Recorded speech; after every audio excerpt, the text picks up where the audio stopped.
6 నెలల్లో పెళ్లి పథకంలో చేరండి. మీ ప్రియమైన వారికి 6 నెలల్లో పెళ్లి చేయండి. కృష్ణ సాయి బ్రాహ్మణ వివాహ పరిచయ వేదిక బ్రాహ్మణులకు మాత్రమే. మరిన్ని వివరాలకి కాల్ 8855592015 లేదా 9000033390.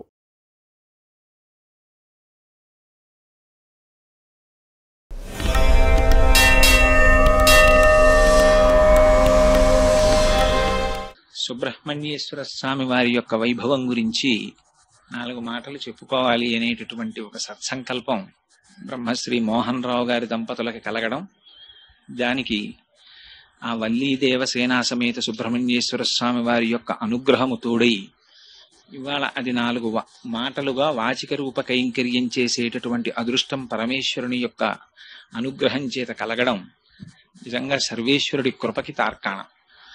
ఎందుచేత ఈ మాటలు అంటున్నానంటే, ఇది ఆషాఢమాసం, ఉత్తరాయణం పూర్తవుతోంది. ఇంకా కొద్దిలో మనం దక్షిణాయనంలోకి ప్రవేశిస్తాం. దక్షిణాయనం అంతా కూడా అనుష్ఠానానికి సంబంధించినటువంటి కాలం.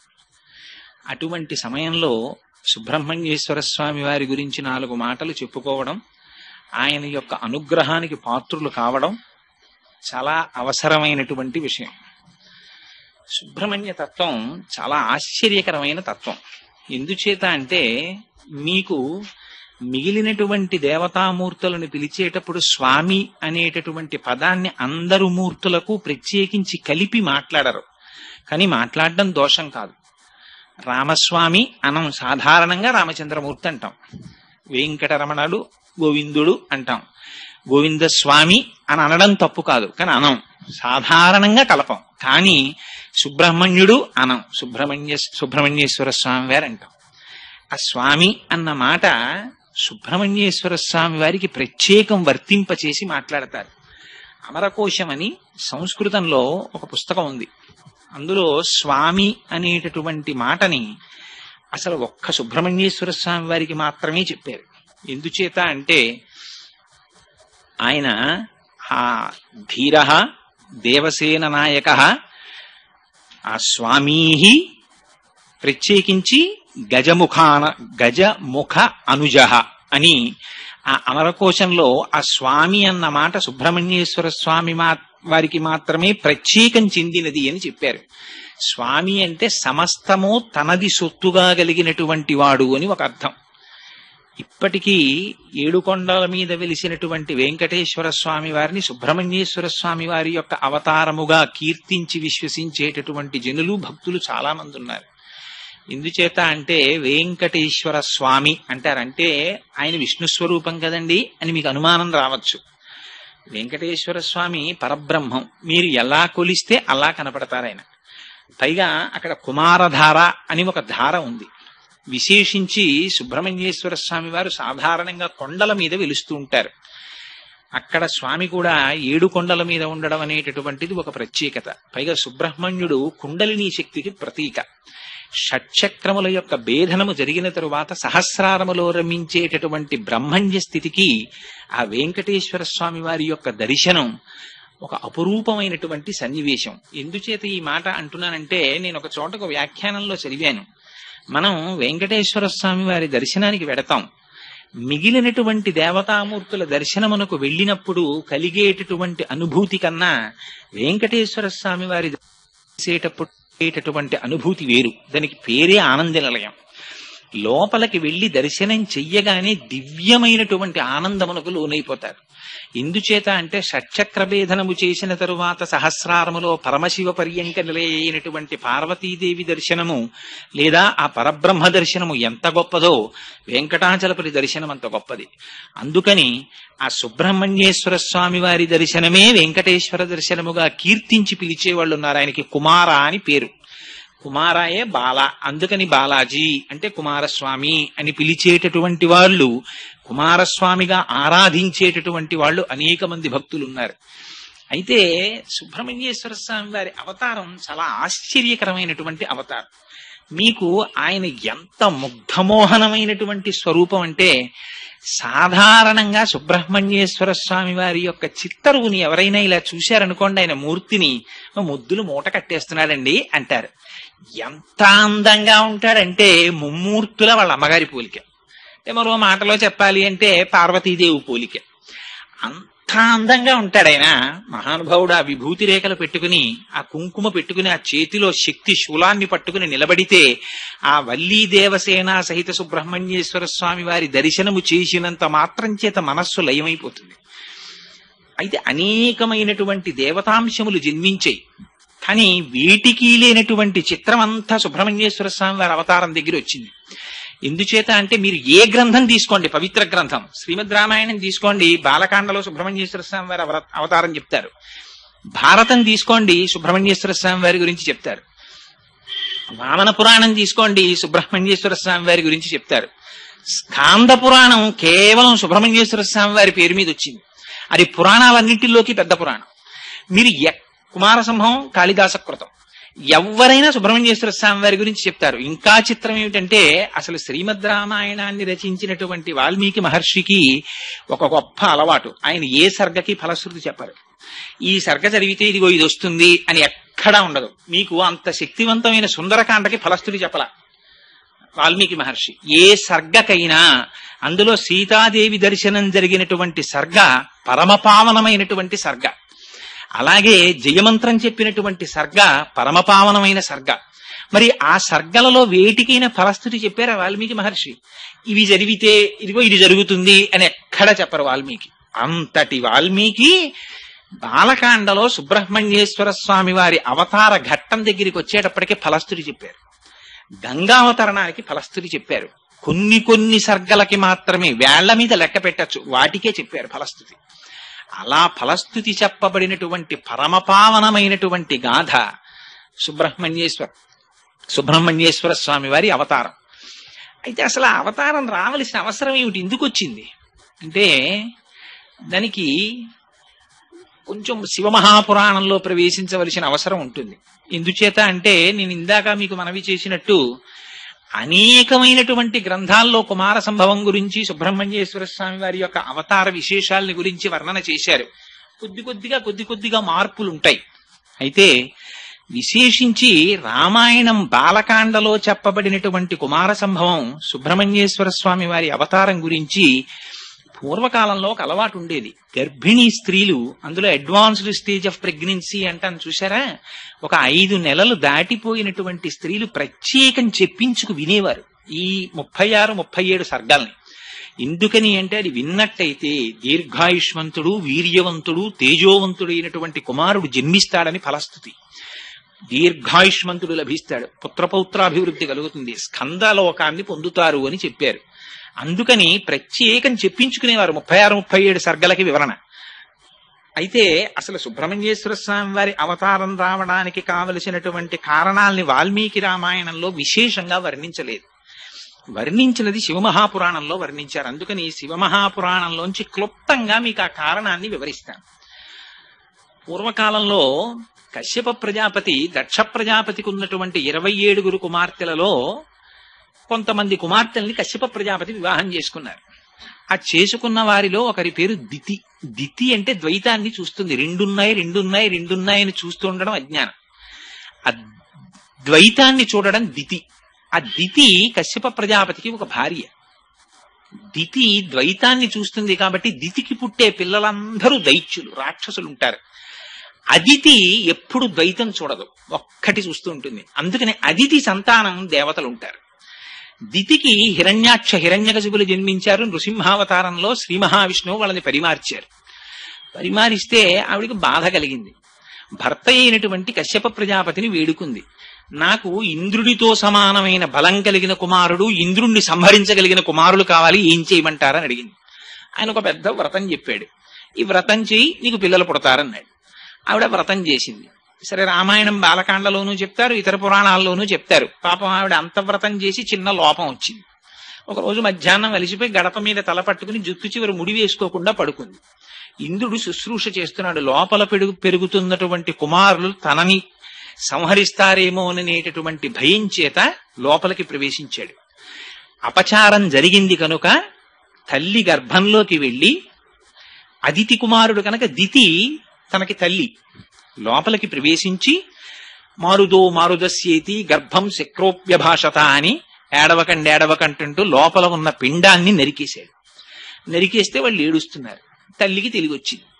ఎంత పని చేశావయ్యా, పిండాన్ని నరికేశావా, పోన్లే వీళ్ళకి స్వర్గలోకంలో నీతో సమానమైన పదవులు ఇమ్మన్నారు. అంటే వాళ్ళు ఇంద్రుడి చేత నరకబడి వస్తున్నప్పుడు మారుదహ ఎడవకండి ఎడవకండి అనిపించుకున్నారు కాబట్టి వాళ్ళు మరుత్తులయ్యారు. వాళ్ళు స్వర్గలోకానికి వెళ్ళారు. అక్కడ ఇంద్రుడితో సమాన స్థాయిని అనుభవించారు. అరేరే, నాకు ఇంద్రుడితో సమానమైన పిల్లలు ఇప్పుడు పుట్టలేదని ఆవిడ క్లేశం కలిగింది. మళ్ళీ కశ్యప ప్రజాపతిని అడిగింది. మళ్ళీ కశ్యప ప్రజాపతితో వ్రతం చెప్పారు. మళ్ళీ వ్రతం చేసింది. ఈసారి బ్రహ్మాండమైన కుమారుడు ఒకడు జన్మించాడు. వాడి పేరు వజ్రాంగుడు. ఆయన శరీరం వజ్రం లాంటి శరీరం. ఆయనకి ఎప్పుడైతే అటువంటి శరీరం వచ్చిందో ఆ శరీర బలంతో దేవతల మీదకి దండెత్తాడు. ఇంద్రుణ్ణి పరవీభ్రష్టుణ్ణి చేసి ఇంతకు ముందు మా అమ్మకు గర్భాంతర్గతమైనటువంటి పిండాన్ని నరికాడు కనుక ఇంద్రుణ్ణి ఖైదు చేస్తానని తీసుకొచ్చి కారాగారంలో పెట్టాడు. దేవతలకి నాయకుడు లేడు. ఆ సమయంలో పాపం చతుర్ముఖ బ్రహ్మగారు బయలుదేరి కశ్యప ప్రజాపతి దగ్గరికి వచ్చి కశ్యప ప్రజాపతిని తీసుకుని వజ్రాంగుడి దగ్గరికి వెళ్ళారు. ఆయన ఇంద్రుణ్ణి ఖైదు చేసేమిట్రా, తప్పు విడిచిపెట్టమన్నారు. వీడు పరమపాపాత్ముడు, మా తల్లి యొక్క గర్భాంతర్గతమైనటువంటి పిండాన్ని నరికేశాడు. అయినా మీరు పెద్దలు వచ్చి అడిగారు కనుక విడిచిపెట్టేస్తున్నాను. నాకేం స్వర్గలోకాన్ని భోగించాలని కోరిక లేదని విడిచిపెట్టి ఆయన ఒక విచిత్రమైన కోరిక కోరాడు వజ్రాంగుడు. జరిగిపోయింది, నాకు అపారమైనటువంటి సత్వగుణము కలిగేటట్టుగా అనుగ్రహించవలసింది అన్నాడు. బ్రహ్మగారు ఉపదేశం చేశారు. సత్వగుణం ఆవిర్భవించింది. పరమభక్తుడైపోయాడు. అయితే బ్రహ్మగారు అంతర్ధానం చెందే ముందు వరాంగి అనేటటువంటి ఒక స్త్రీని సృష్టించి ఈయనకి ఇచ్చారు. ఈయన వరాంగిని తీసుకుని ఇంటికి వెళ్ళాడు. కొంతకాలం అయిపోయిన తర్వాత వరాంగి ఒక విచిత్రమైన కోరిక కోరింది. ఇంతకాలం నుంచి మీతో ఉన్నాను, నాకు ఒక కుమారుణ్ణి ప్రసాదించండి అంది. తప్పకుండా ప్రసాదిస్తాను అన్నాడు. ఎటువంటి కుమారుడై ఉండాలి? వాడి చేష్టితముల చేత విష్ణువుకు బాధ కలగాలని ఆవిడ కోరికది. ఆయన భర్త సత్వగుణాన్ని పొందాడు, భార్య తమోగుణాన్ని పొందింది. అరేరే, ఎంత మాట అడిగిందిరా, నేను ఇవాళ సత్వగుణంలో ఉన్నాను, ఇలాంటి కుమారుడు కావాలని అడిగిందని వెళ్ళి మళ్ళీ బ్రహ్మగారి గురించి తపస్సు చేశాడు. మళ్ళీ బ్రహ్మగారు ప్రత్యక్షమయ్యారు. ఏం కావాలన్నాడు. ఇదిగో ఎవ్వరి చేత ఓడింపబడినటువంటి కుమారుడు ఒకడు కావాలని అడిగాడు. తథాస్తు, జన్మిస్తాడన్నాడు. ఆయన వచ్చాడు, వీర్యాన్ని భార్య యందు నిక్షేపించాడు. అటువంటి కుమారుడే సంభవించాడు. ఆ కుమారుడు సంభవిస్తుండగానే దిక్కులన్నట అగ్నిహోత్రం పుట్టిందిట. భూమి నుంచి ధూళి పైకి రేగింది. సముద్రములు నదులు కల్లోలాన్ని పొందాయి. నక్కలు పెద్ద పెద్ద ఊళలు వేసే ఊళ్లల్లోకి వచ్చి కాకులు గ్రద్దలు నిష్కారణంగా అరుపులు మొదలెట్టాయి. గోవుల కన్నుల వెంట నీరు కారిందిట. వాటి పొదుగుల మీద రక్తం చిమ్మిందిట. కనపడకూడనటువంటి దుశ్శకునములన్నీ కనపడ్డాయి. ఆ సమయంలో కశ్యప ప్రజాపతి వచ్చి ఆ పిల్లవాడికి తారకుడు అని నామకరణం చేశాడు. ఈ తారకాసురుడు బ్రహ్మగారి గురించి తపస్సు చేశాడు. బ్రహ్మగారు ప్రత్యక్షమయ్యారు. చిత్రం ఏమిటంటే, మీకు దేవతలు తపస్సు చేస్తారు, ఋషులు తపస్సు చేస్తారు, రాక్షసులు తపస్సు చేస్తారు. తేడా ఎక్కడుంటుందంటే, రాక్షసులు చేసేటటువంటి తపస్సు దేహాన్ని సూషింప చేసేస్తారు. వాడు చేసిన తపస్సు మీరు శివమహాపురాణంలో చదివితే ఆశ్చర్యం వేస్తుంది. వాడు ఎటువంటి తపస్సు చేశాడో తెలుసా అండి? వాడు 1000 సంవత్సరములు పొగలోకి ముఖం పెట్టి తపస్సు చేశాడు. పొగ పీలుస్తూ 2 నిమిషాలు మనం పొగలో మొహం పెట్టలేము. వాడు 1000 సంవత్సరాలు పొగలో మొహం పెట్టి తపస్సు చేశాడు. 1000 సంవత్సరాలు బొటనవేలు మీద నిలబడి తపస్సు చేశాడు. 1000 సంవత్సరాలు చెట్టుకొమ్మ మీద నిలబడి తపస్సు చేశాడు. 1000 సంవత్సరాలు అగ్నిహోత్రంలో నిలబడి తపస్సు చేశాడు. 1000 సంవత్సరాలు నీళ్లలో నిలబడి తపస్సు చేశాడు. 1000 సంవత్సరాలు కన్నార్పకుండా సూర్యుని చూస్తూ తపస్సు చేశాడు. ఎంత క్లేశ పెట్టాడో చూడండి శరీరాన్ని. తప్పించిపోయాడు. బ్రహ్మగారి గురించి ప్రత్యక్షమయ్యారు చతుర్ముఖ బ్రహ్మగారు. ఏమి నీ కోరిక అన్నారు. మరి ఎంత చిత్రమైన కోరికలు కోరుతారో చూడండి. ఇంత తపస్సు చేసి రాక్షసులు వాడు అన్నాడు, బ్రహ్మగారు మీరు సృష్టి చేశారు కదా, మీ సృష్టిలో ఉన్నటువంటి వాడు ఎవ్వడూ నన్ను ఓడించకూడదు. 2, నేను నిర్జింపబడాలంటే పరమశివుని యొక్క వీర్యమునకు జన్మించినటువంటి వాడి చేత నేను సంహరింపబడాలి. నాకు ఈ వరం ఇమ్మన్నాడు. తథాస్తన్నాడు. ఆయన వెళ్ళిపోయారు. ఇక్కడ వచ్చింది పెద్ద చిక్కంత. పరమశివుడికి వీర్యస్ఖలనం ఏమిటి అసలు? ఆయన మహానుభావుడు. ఆయనకి కామారి అని పేరు. మరి ఎంత గొప్ప తంటా తెచ్చిపెట్టాడో చూడండి. నిజంగా రాక్షసుడు వాడి లక్షణం ఏమిటంటే, ఎవ్వరూ చెయ్యనివి పరమశివుడు 2 చేస్తాడు. ఆయన యమధర్మరాజుని తంతాడు ఎడంకాలితోటి. అందుకని శివానంద లహరిలో శంకరులు అంటారు, వక్షస్థాడనమంతకస్య కఠినాపస్మార సంవర్ధనం బుభృత్ పర్యటనం నమత్సురశిర కోటీర సంఘర్షణం కర్మేదం మృదులస్య తావక పదద్వంద్వస్య గౌరీపతే మచ్చేతో మణిపాదుకా విహరణం శంభో సదాంగీకురు అంటారు. ఎడంకాలతో తన్ని అవతల బారేశాడు యమధర్మరాజుని. చంద్రశేఖర చంద్రశేఖర చంద్రశేఖర పాహిమాం చంద్రశేఖర చంద్రశేఖర చంద్రశేఖర రక్షమాం అంటే మార్కండేయుడు. కామారి అయి ఆ మన్మధుడు వచ్చి బాణం వేస్తే మూడో కన్ను తెరిచి కాల్చి అవతల పారేశాడు. మనం పుట్టామంటే కారణం మన్మథ బాణాలు తల్లిదండ్రుల మీద పడ్డాయి. చనిపోయామంటే కారణం యమధర్మరాజు గారు పాశం వేసి తీసేశాడు. అందుకని పరమశివుడి పాదాలు పట్టుకుంటే ఏమవుతుంది? యముడి పాశం పడదు, మన్మథ బాణం తల్లిదండ్రుల మీద పడదు. అంటే ఏమవుతుంది? వాడు పునరావృత్తి రహిత శాశ్వత శివ సాయుధ్యమును పొందుతాడు. అందుకని ఆయన మూడవ కంటి మంటకి కాముణ్ణి కాల్చేసిన వాడికి కామమేమిటి, ఆయనకి వీర్యస్ఖలనమేమిటి? అందుకని అది అవదు కాబట్టి వీడు చచ్చిపోవడానికి కావలసినటువంటి వాడు పుట్టడు. అది వాడి నమ్మకం. అందుకని పరమశివుడికి వీర్యము స్ఖలనమైతే ఆ వీర్యములోంచి ఉద్భవించిన వాడి చేత నా మరణమునకు హేతు అవుతుంది అన్నాడు బ్రహ్మగారు. తపస్సు ఇప్పుడు దేవతలకు ఉన్న గొప్ప లక్షణం ఏంటంటే తపస్సు చేసిన తర్వాత అక్కడ తర్కం చేయరు. తదాస్త అన్నాడు, వెళ్ళిపోయాడు. ఇహ తంటా ప్రారంభం. వాడు ఇంటికి వెళ్ళాడు. వచ్చేసింది వరం. వెంటనే వాళ్ళకి జ్ఞాపకం వచ్చేది ఎవరంటే పాపం ఇంద్రుడు గుర్తొస్తాడు. వీళ్ళు గబగబా వెళ్ళిపోయాడు. వెళ్ళిపోయి ఇంద్రుడిని పదవీ భ్రష్టుణ్ణి చేసేశాడు. చేసేయగానే ఇంకక్కడి నుంచి దేవతలందరూ ప్రతి పురాణంలో మనం చదివేటటువంటి విశేషమే అనేక కష్టాలు పడ్డారు. ఆ కష్టాలు పడి దేవతలందరూ కలిసి బ్రహ్మగారి సభకి వెళ్ళారు. అయ్యా ఎలాగయ్యా స్వామి మాకు ఎలా? వీళ్ళేమనుకున్నారంటే దేవతలు పార్వతీదేవినిచ్చి వివాహం చేస్తే పార్వతీ పరమేశ్వరులు ఇద్దరు క్రీడిస్తే ఆ పార్వతీ పరమేశ్వరులు ఇద్దరికి కుమారుడు జన్మిస్తాడని వీళ్ళు అనుకున్నారు అని పాపం వీళ్ళు ఎదురు చూస్తున్నారు. ఎదురు చూస్తుండగా అప్పటికి 100 దివ్య సంవత్సరములు గడిచిపోయాయి. వాళ్ళిద్దరూ ఏకాంతంలోకి వెళ్ళి ఆయన తిరిగిరాడు, ఆవిడికి గర్భం రాదు. ఎక్కడ వచ్చిన గొడవరా అని దేవతలందరూ బయలుదేరారు. బయలుదేరి ఇక్కడ ఈ విషయాన్ని ఇప్పుడు శివమహాపురాణంలోంచి వాల్మీకి రామాయణాంతర్గత బాలకాండలో పొందాం. ఇక్కడ వాల్మీకి మహర్షి చెప్తారు. ఇంకిక్కడి నుంచి రాముణ్ణి ఉద్దేశించి చెప్తుంటారు ఈ కథ. అందుకని పురారామ కృతోద్యాహో నీలకంఠో మహాతపాహ దృష్ట్వాచ స్పృహయాదేవి మైథునాయోపచక్రమే అన్నారు. 100 దివ్య సంవత్సరముల పాటు పరమశివుడు పార్వతీదేవితో క్రీడిస్తూ ఏకాంతమునందుండిపోతే దేవతలందరూ సమావేశం పెట్టుకున్నారట. వెర్రి వెర్రి ఆలోచనలు పుడుతుంటాయి ఒక్కొక్కసారి ఎంతటి వాళ్ళకి. వీళ్ళకి అక్కర్లేని సబ్జెక్టు. వీళ్ళకి ఏం ఆలోచన చేశారంటే దేవతలందరూ రే పరమశివుడు అంటేనే దుర్నిరీక్షుడు కదా, ఆయనను అసలు దర్శనం చేయడమే చాలా కష్టం కదా భగవానుడిని. అసలు శాస్త్రం అలాగే మాట్లాడింది. ఎందుచేత అంటే పార్వతీదేవి దర్శనం చెయ్యాలంటేనే అమ్మవారి దర్శనం అంటే అమ్మవారి పాదమునకున్నటువంటి బొటనవేలి కాలి గోటు అని వీళ్ళందరూ బయలుదేరి కైలాస పర్వతం దగ్గరికి వెళ్లి పెద్ద ప్రార్థన మొదలెట్టారు. దేవదేవ మహాదేవ సర్వలోక హితేరత నలోకాధారయిష్యంతి తవ తేజ సురోత్తమా అని. అయ్యో స్వామి పరమేశ్వర, నువ్వు సర్వలోకములను కాపాడవలసినటువంటి వాడివి. నీకు రేతోస్ఖలనమైతే దాన్ని పార్వతీదేవి సహించలేదు. పార్వతీదేవి ఏమిటయ్యా, ప్రపంచంలో ఎవ్వరూ సహించలేరు దాన్ని. అందుకుని నీ యొక్క వీర్యము నీ యందే ఉంచుకో, ఆ రేతస్సు స్ఖలనము కాకుండా చూడు అని అడిగారు.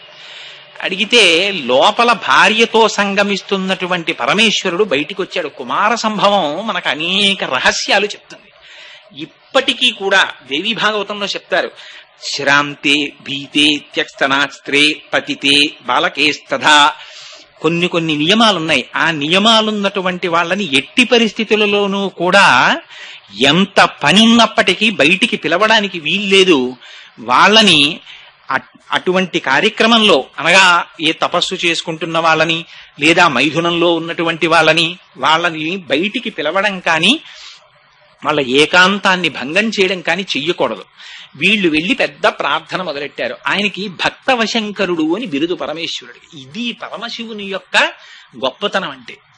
అటువంటి సమయంలో మహాయోగి అయినటువంటి పరమశివుడు భార్యా సంగమాన్ని విరమించి అరేరే పిల్లలు ఎక్కడో పెద్ద కేకలు వేస్తున్నారు నా కోసమని ఆ మాట వేయడంలో చూడండి వాల్మీకి మహర్షి ఏం మాట వేశారో చూడండి. పురారామ కృతోద్యాహో నీలకంఠో మహాతపాహ. నీలకంఠుడని పిలిచారు ఆయన్ని. ఇంకో మాట పెట్టి పిలవకూడదా? నీలకంఠుడని పిలవడం ఎందుకు అంటే హాలాహల భక్షణం చేయవలసి వచ్చినప్పుడు ఆయన మాట చెప్పాడు. పరహితము చేయునెవ్వడు పరమహితుండగును భూత పంచకమునకున్ పరహితమి పరమధర్మము పరహితునకు నిదురు లేదు పర్వేందుముఖి. ఈ భూత పంచకానికి ఎవరు ఉపకారం చేస్తారో వాళ్ళు అంతటి చేత ఉపకారం చేయబడతారు. అందుచేత నేను ఈ హలాహలాన్ని బుచ్చేసుకుంటానన్నాడు పరమశివుడు.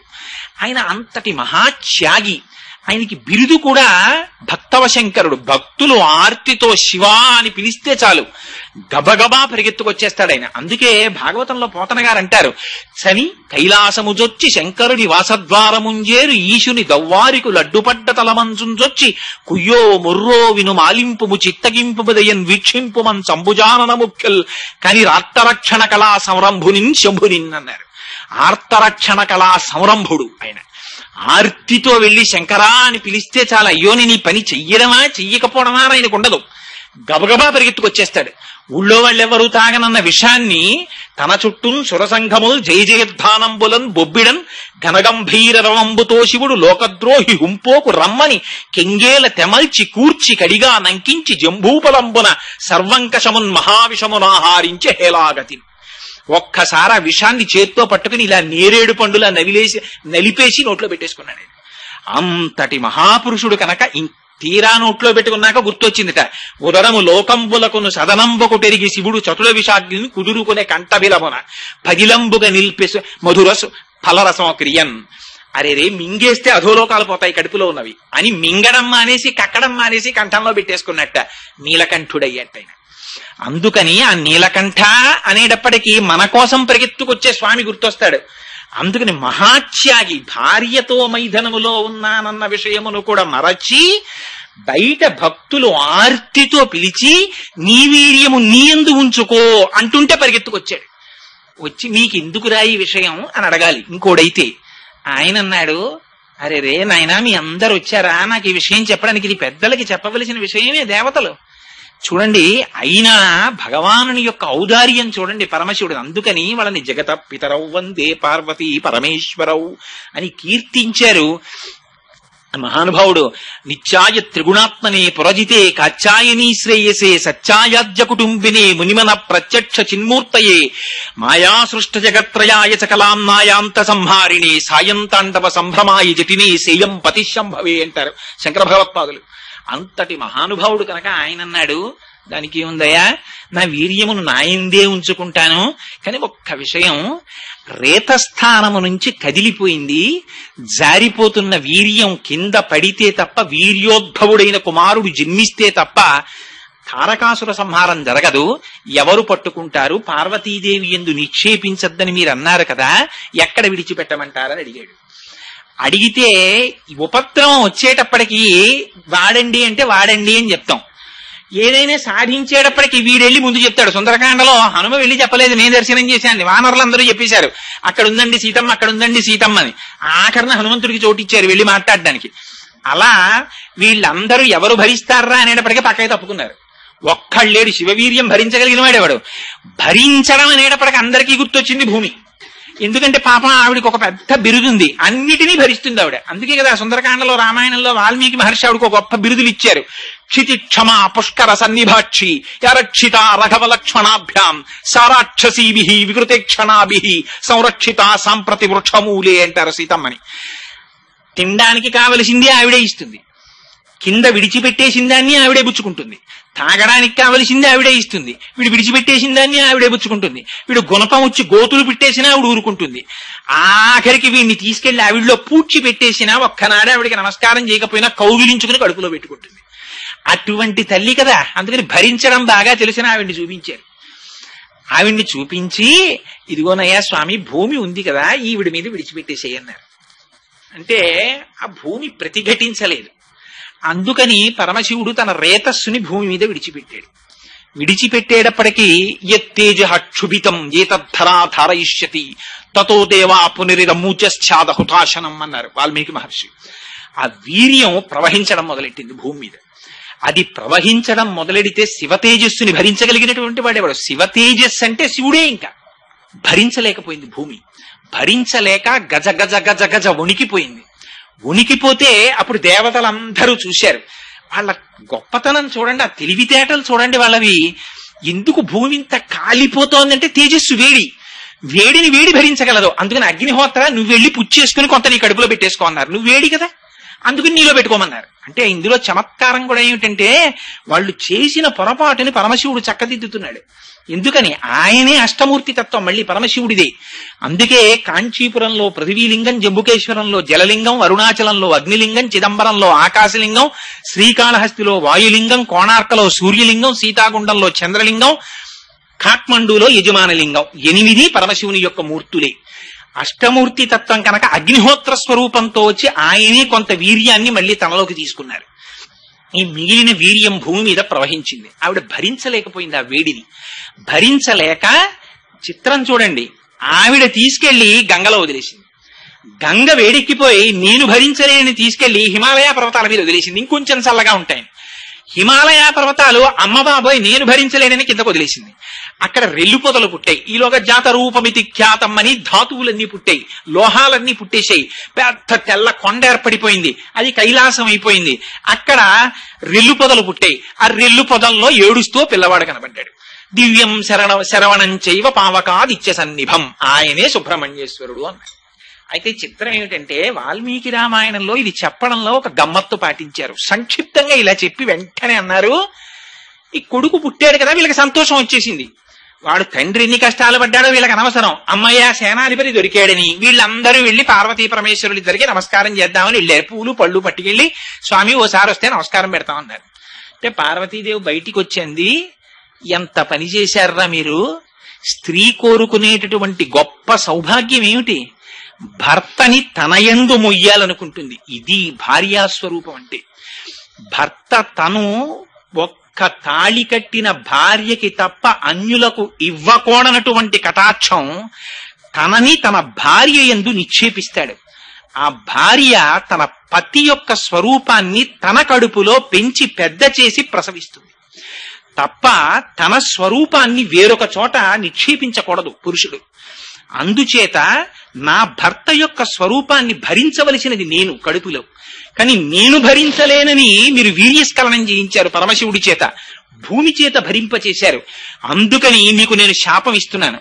ఏమిటో తెలుసా? అపత్యం స్త్వేషు దారేషు యస్మాన్నోత్స్వాదయిష్యథ అవనేనైక రూపత్వం బహుభార్యా భవిష్యసి నచ పుత్ర కృతాం ప్రీతిం మత్క్రోధ కలుషీకృత ప్రాప్యసి త్వం సుదుర్మేధే మమ పుత్రమనిచ్చతి. పార్వతీదేవి శపించింది.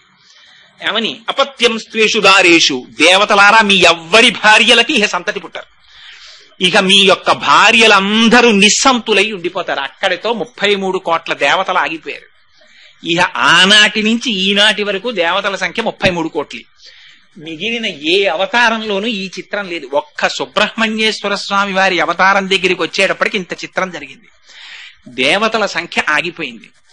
దేవతలు అయిపోయారు. వచ్చి ప్రార్థన చేసినందుకు ముఖం తిప్పి చూసింది, భూమి కనపడింది. నేను పొందవలసినటువంటి నా పతి యొక్క తేజస్సుని నువ్వు స్వీకరించావు కాబట్టి అవనేనైక రూపత్వం బహుభార్యా భవిష్యసి. ఒక స్త్రీకి ఇంతకన్నా దారుణమైన శాపం ఇంకోటి ఉండదు. నువ్వు ఒక్కటివే, నీకు భర్తలనేకం పొమ్మంది. అందులో వావివరసలు లేకుండా ఉంటాయి. ఎందుకని? తండ్రి గారు భూమిపతే, కొడుకు గారు భూమిపతే. తండ్రి ఆ భూమికి పతే పరిపాలిస్తాడు, ఆ తండ్రికి కొడుకు మళ్ళీ భూమికి పతే. కారే రాజులు రాజ్యములు గెలువరే గర్వోన్నతిం పొందరే వారేది సిరి మూట కట్టుకుని పోవంజాలిరే భూమిపై పేరైనం కలదే శిబి ప్రముఖులను ప్రీతిని యశక్కాముల ఈరే కోర్కెలు వరలంతలపరే ఇక్కాలమున్ భార్గవ అంటారు పోతన గారు. ఎంతమంది వచ్చారో ఎంతమంది వెళ్ళిపోయారు. అందుకని అవనేనైక రూపత్వం బహుభార్యా భవిష్యసి. నీకు బోల్డ్ మంది భర్తలు అవతల బొమ్మంది. ఎందుకని? తన భర్త వీర్యం తను పొందకుండా చేసింది కాబట్టి అని. ఇంకొక మాట అంది, నువ్వు ఒక స్వరూపంతో ఉండవు, అనేకమైనటువంటి స్వరూపాలతో ఉంటావు. అందుకని చవిటి నేల, ఊషర క్షేత్రం, సస్యశ్యామలం, ఇన్ని రకాలుగా భూమి మారిపోయింది అని పార్వతీదేవి శపించింది. ఇక్కడ రామాయణంలో అంతవరకే చెప్పారు, కానీ శివమహాపురాణంలో ఇంకొక మాట కూడా చెప్పారు. అగ్నిహోత్రుడి వంక చూసింది. భూమి భరించలేని తేజాన్ని నువ్వు భక్షించావు కాబట్టి నువ్వు సర్వభక్షకుడు అయిపోతావు.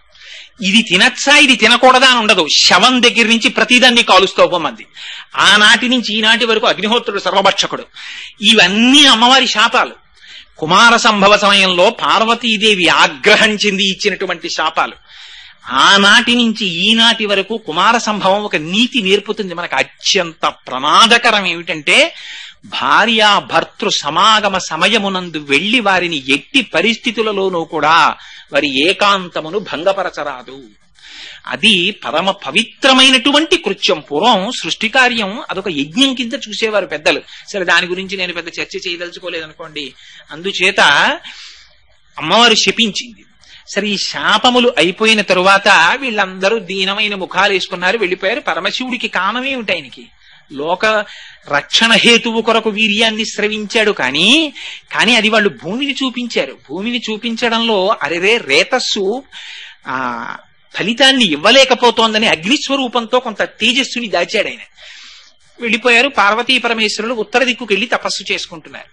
తారకాసురుడి ఆగడాలు మిన్నంటిపోయాయి. వీళ్ళందరూ బ్రహ్మగారి దగ్గరికి వెళ్ళారు. వెళ్ళి, అయ్యయ్యో మహానుభావ, మేం బుద్ధి లేక పరమశివుని యొక్క రేతస్సు భూమి మీద పడేటట్టు చేశాం. ఈనాడు దేవతలకి నాయకుడు లేడు, మమ్మల్ని ఏం చెయ్యమంటావని అడిగారు. బ్రహ్మగారు, నేను అప్పుడప్పుడు చెప్తుంటానే, ఆయన కన్సల్టెంట్ ఫిజిషియన్ లాంటివాడు. ఆయన చతుర్ముఖ బ్రహ్మగారి దగ్గరికి వెడితే ఆయన ఒక అద్భుతమైన సలహా ఇస్తాడు. ముందు డయాగ్నోసిస్, చెయ్యి ఏమిటో ఇక్కడ నొప్పెడుతోందండి అంటే ఊళ్ళో ఫలానా న్యూరాలజిస్ట్ దగ్గరికి వెళ్ళండి అని రిఫరెన్స్ రాసిస్తాడు. ముందు డయాగ్నోసిస్ ఆయన చేస్తాడు, పర్ఫెక్ట్ డయాగ్నోసిస్. అందుకని చతుర్ముఖ బ్రహ్మగారు అన్నారు, అబ్బాయి, ఇప్పుడు శివవీర్యాన్ని ధరిస్తే కదా అసలు పిల్లవాడు పుట్టడం. ఆవిడ శపించేసింది పార్వతీదేవి, అపత్యం స్త్వేషు దారేషు, దేవతల భార్యలు ఎవ్వరికీ పిల్లలు పుట్టరు. కాబట్టి ఇప్పుడు భరించేవాళ్ళు ఎవరు? పైగా మీకెవరికైనా ధైర్యం ఉందా? పోనీ ఇప్పుడు మళ్ళీ శివవీర్యాన్ని భరించేటటువంటి ఉద్దేశం ఏ స్త్రీకైనా ఉందా? అంటే ఎవరు వస్తారు మళ్ళీ అమ్మవారికి తెలిస్తే? అందుకని ఎవరూ రారు. కాబట్టి ఎవరైతే ఆవిడ ఒప్పుకుంటుంది, తనకి తోడ పుట్టిందో ఒక ఆవిడుంది. ఎవరు? హిమవంతుని యొక్క పెద్ద కూతురు గంగాదేవి. తన అక్కగారే కాబట్టి బహుశః గంగాదేవి స్వీకరిస్తే ఆవిడికి కోపం రాకపోవచ్చు. అందుకని గంగలో శివవీర్యాన్ని విడిచిపెట్టండి. ఎక్కడుంది ఇంకా శివవీర్యం? అగ్నిహోత్రుడి దగ్గర ఉంది. ఆయన భూమి భరించలేనప్పుడు కొంత స్వీకరించాడు కాబట్టి అగ్నిహోత్రుడు అష్టమూర్తి తత్వంలో పరమశివుడే. అందుకని తీసుకువెళ్లి అక్కడ విడిచిపెట్టు గంగలో అన్నారు. అంటే ఎంత జాగ్రత్త చూపించారో చూడండి. అందుకే కుమార సంభవం వింటే అటువంటి కుమారులు కలుగుతారనడానికి కారణం అది. ఈయన వెళ్లి ప్రార్థన చేశాడు అగ్నిహోత్రుడు. ఏమని? గర్భం ధారయ వైదేవి దేవతానామిదం ప్రియం తస్య దద్వచనం శ్రుత్వా దివ్యం రూపమధారయత్. అమ్మా గంగా, దేవతలందరూ కోరుతున్నారు, పరమశివుని యొక్క రేతస్సు నా యందు ఉన్నది, దాన్ని నీ యందు విడిచిపెడతాను, నువ్వు అనుగ్రహించవలసింది అన్నాడు. అంటే తస్య దద్వచనం శ్రుత్వా, ఆ మాటలు విని ఆవిడ ప్రీతి పొందిందిట. ప్రీతి పొంది దివ్యం రూపమధారయత్, చక్కనైన రూపాన్ని పొందిందిట. అగ్నిహోత్రుడు సమాగమించాడు గంగాదేవితోటి. సమాగమించి శివుని యొక్క రేతస్సుని గంగలోకి ప్రవేశపెట్టాడు. ప్రవేశపెడితే అక్కడ ఎంత గొప్ప మాటలు వాడారో తెలుసా అండి? సర్వావయవముల యందు తృప్తిని పొందిందిట గంగ. పూర్ణాయుర్దాయము కలిగిన వాడు, గొప్ప తేజస్వి, వీర్యవంతుడు, తెలివైన వాడు, ఇటువంటి కుమారుడు జన్మించాలంటే ఆనుకూల్యము భార్యం యందుండి ఆరోగ్యవంతురాలై సమాగమనముకు సిద్ధపడి పరమ ప్రీతిపాత్రులైనటువంటి దేవతామూర్తుల దర్శనం చేస్తూ ఉండగా అటువంటి విషయాలు మనస్సులో నింపుకొని భార్య యందు సమాగమించినటువంటి వాళ్ళకి అపారమైన తేజోవంతులైన కుమారులు జన్మిస్తారు. ఇది కుమార సంభవం చెప్పేటటువంటి రహస్యం, నా సొంతంగా చెప్తున్నది కాదు. అంతేకాని ఏదో తొండని గద్దెత్తుకుపోతున్న ఫోటోలు ఇలాంటివి బెడ్రూముల్లో పెట్టుకుంటే అలాంటి కీచక ప్రవృత్తున్న పిల్లలే పుడతారు. అందుకని బెడ్రూముల్లో ఎలాంటి ఫోటోలు పెట్టుకోవాలో కూడా కుమార సంభవం చెప్పేసింది. అందుకని దివ్యం రూపమధారయత్, ఆవిడ దివ్యమైన రూపాన్ని పొందింది. ఆ తేజస్సుని విడిచిపెట్టాడు గంగలోకి.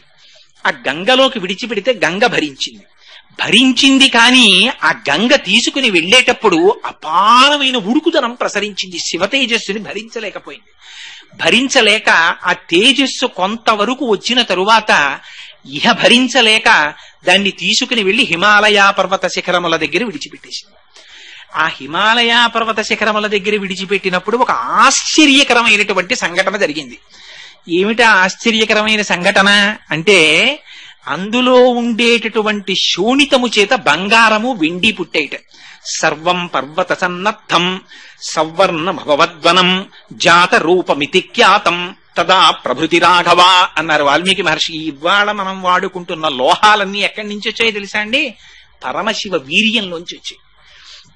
అందులో ఉన్నటువంటి శోణితము బంగారము వెండిగా మారిపోయింది. అందులో ఉన్న క్షారము రాగి ఇనుముగా మారిపోయింది. అందులో ఉన్న మలము సీసము తగరముగా మారిపోయింది. అందుకే మళ్ళీ ఇవన్నీ తిరిగిపోతే ఆయుర్వేదంలో అందుకే పాదరసాన్ని శివవీర్యం కింద చెప్తారు. ఇవి మళ్ళీ ఇవన్నీ వెళ్ళి ఈ సీసము తగరములో కరిగిపోతుంది, తగరము రాగిలో కరిగిపోతుంది, రాగి వెండిలో కరిగిపోతుంది, వెండి బంగారంలో కరిగిపోతుంది, బంగారాన్ని పాదరసం తినేస్తుంది. ఇన్ని ధాతువులు ఇవన్నీ ఏర్పడడానికి కావలసినటువంటి శక్తి ఆ శివవీర్యంలోంచి ప్రవహించింది. బ్రహ్మాండమైనటువంటి వెండి కొండ ఏర్పడిపోయింది. అక్కడ దివ్యం శరవణం చైవ, అక్కడ తదగ్నినా పునర్వ్యాప్తం సంజాత శ్వేత పర్వతం దివ్యం శరవణం చైవ పావకాదిత్య సన్నిభం అన్నారు. రెల్లు పొదలు పుట్టాయి. ఆ రెల్లు పొదల్లోంచి ఒక పిల్లవాడు జన్మించాడు. ఆ పిల్లవాడే శరవణ భవుడని పిలిచారు. అవి నిజానికి బీజాక్షరాలు. ఆయనది షడక్షరి మహామంత్రం సుబ్రహ్మణ్యేశ్వర స్వామి వారిది. అవే శరవణ భవ. ఆయనకి శరవణ భవ అన్నది బీజాక్షర సంయుక్తమైన నామం. సుబ్రహ్మణ్యేశ్వర ఎందుకు వచ్చింది అంటే సు అంటే శుద్ధమైన బ్రహ్మణ్య స్వరూపమైనది. ఆయన అగ్నిహోత్రం తీసుకొచ్చినటువంటి వీర్యము నుంచి జన్మించిన వాడు కాబట్టి ఆయనకి పావకుడు అని పేరొచ్చింది. ఇలా జన్మించినటువంటి పిల్లవాడికి పాలిచ్చేవాళ్ళు కావాలి కదా శిశువుకి. ఎవరిస్తారు పాలు? అందుకని వీళ్ళు గబగబా చూశారు దేవతలందరూ. ఎవరిని పిలవాలనుకున్నారు? కృత్తికలు కనపడ్డాయి. కృత్తికలంటే ఆ 6 కృత్తికలు నక్షత్రములు ఆకాశ మార్గంలో ఉంటాయి. వాటి వలన ఆధ్యాత్మిక శక్తి వస్తుంది. ఆ కృత్తికల్ని పిలిచి పాలిమ్మన్నారు. వాళ్ళన్నారు తా క్షీరం జాతమాత్రస్య కృత్వా సమయముత్తమం దధు పుత్రో యమస్మాకం సర్వాసామితి నిశ్చిత. అలాగేనయ్యా మేము పాలిస్తాం, కానీ ఎక్కడో పుట్టిన పిల్లవాడికి మేమెందుకు ఇస్తాం పాలు? పుట్టినవాడు సామాన్యుడా, శివకుమారుడు. అటువంటి పిల్లవాడికి తల్లన్న పేరు మాకు రావాలి మేము పాలిస్తే. అందుకని మా పిల్లవాడన ఆయనకి పేరు పెడితే మేము ఆయనకి పాలిస్తాం అన్నారు. ఆ పిల్లవాడు బతికి బట్ట కట్టి దేవసేనకి నాయకుడైతే కానీ తారకాసుడు సంహరింపబడ్డావు. అలాగే తప్పకుండా పిలుస్తాం, మీరు పాలివ్వండి అన్నారు. కృత్తికలు 6 పాలిస్తుంటే 6 ముఖములతో తాగాడు కాబట్టి ఆయన షడాననుడు అయ్యాడు, షణ్ముఖుడు అయ్యాడు. 6 ముఖములతో పాలు కృత్తికల దగ్గర తాగాడు కాబట్టి కార్తికేయుడయ్యాడు. గంగాదేవి యొక్క గర్భము స్రవిస్తే పుట్టినవాడు కాబట్టి స్కందుడయ్యాడు. ఇన్ని పేర్లతో ఒక్కసారి జన్మించాడు ఆయన. జన్మిస్తే సూర్యునకు ఎదురు నిలిచినటువంటి సూర్యుడా అన్నంత తేజస్సుతో వెలిగిపోతున్నాడు ఆయన. ఆ వెలిగిపోతున్నటువంటి సమయంలో ఈ దేవతలందరూ పరమ ప్రీతిని చెందారు. అమ్మయ్య, ఇటువంటి పిల్లవాడు జన్మించాడురా, ఇంకా మన కష్టాలన్నీ గట్టెక్కిపోయాయి అనుకున్నారు. అక్కడే చెప్తారు సువర్ణం పురుష వ్యాఘ్ర హుతాశన సమప్రభం తృణవృక్ష శిలాగుల్మం సర్వం భవతి కాంచనం. ఆయన యొక్క కాంతి చేత, శివరేతస్సు నుంచి ఏర్పడిన ధాతువుల కాంతి చేత సర్వం బంగారుమయంగా గోచరించిందిట. అంత కాంతులు పుట్టేశాయి. ఇదిగో ఈ సుబ్రహ్మణ్యేశ్వర స్వామి వారు జన్మించినటువంటి ఈ కథని ఎవరు వింటున్నారో వాళ్ళకి సామాన్యమైనటువంటి ఫలస్థుతి కాదు.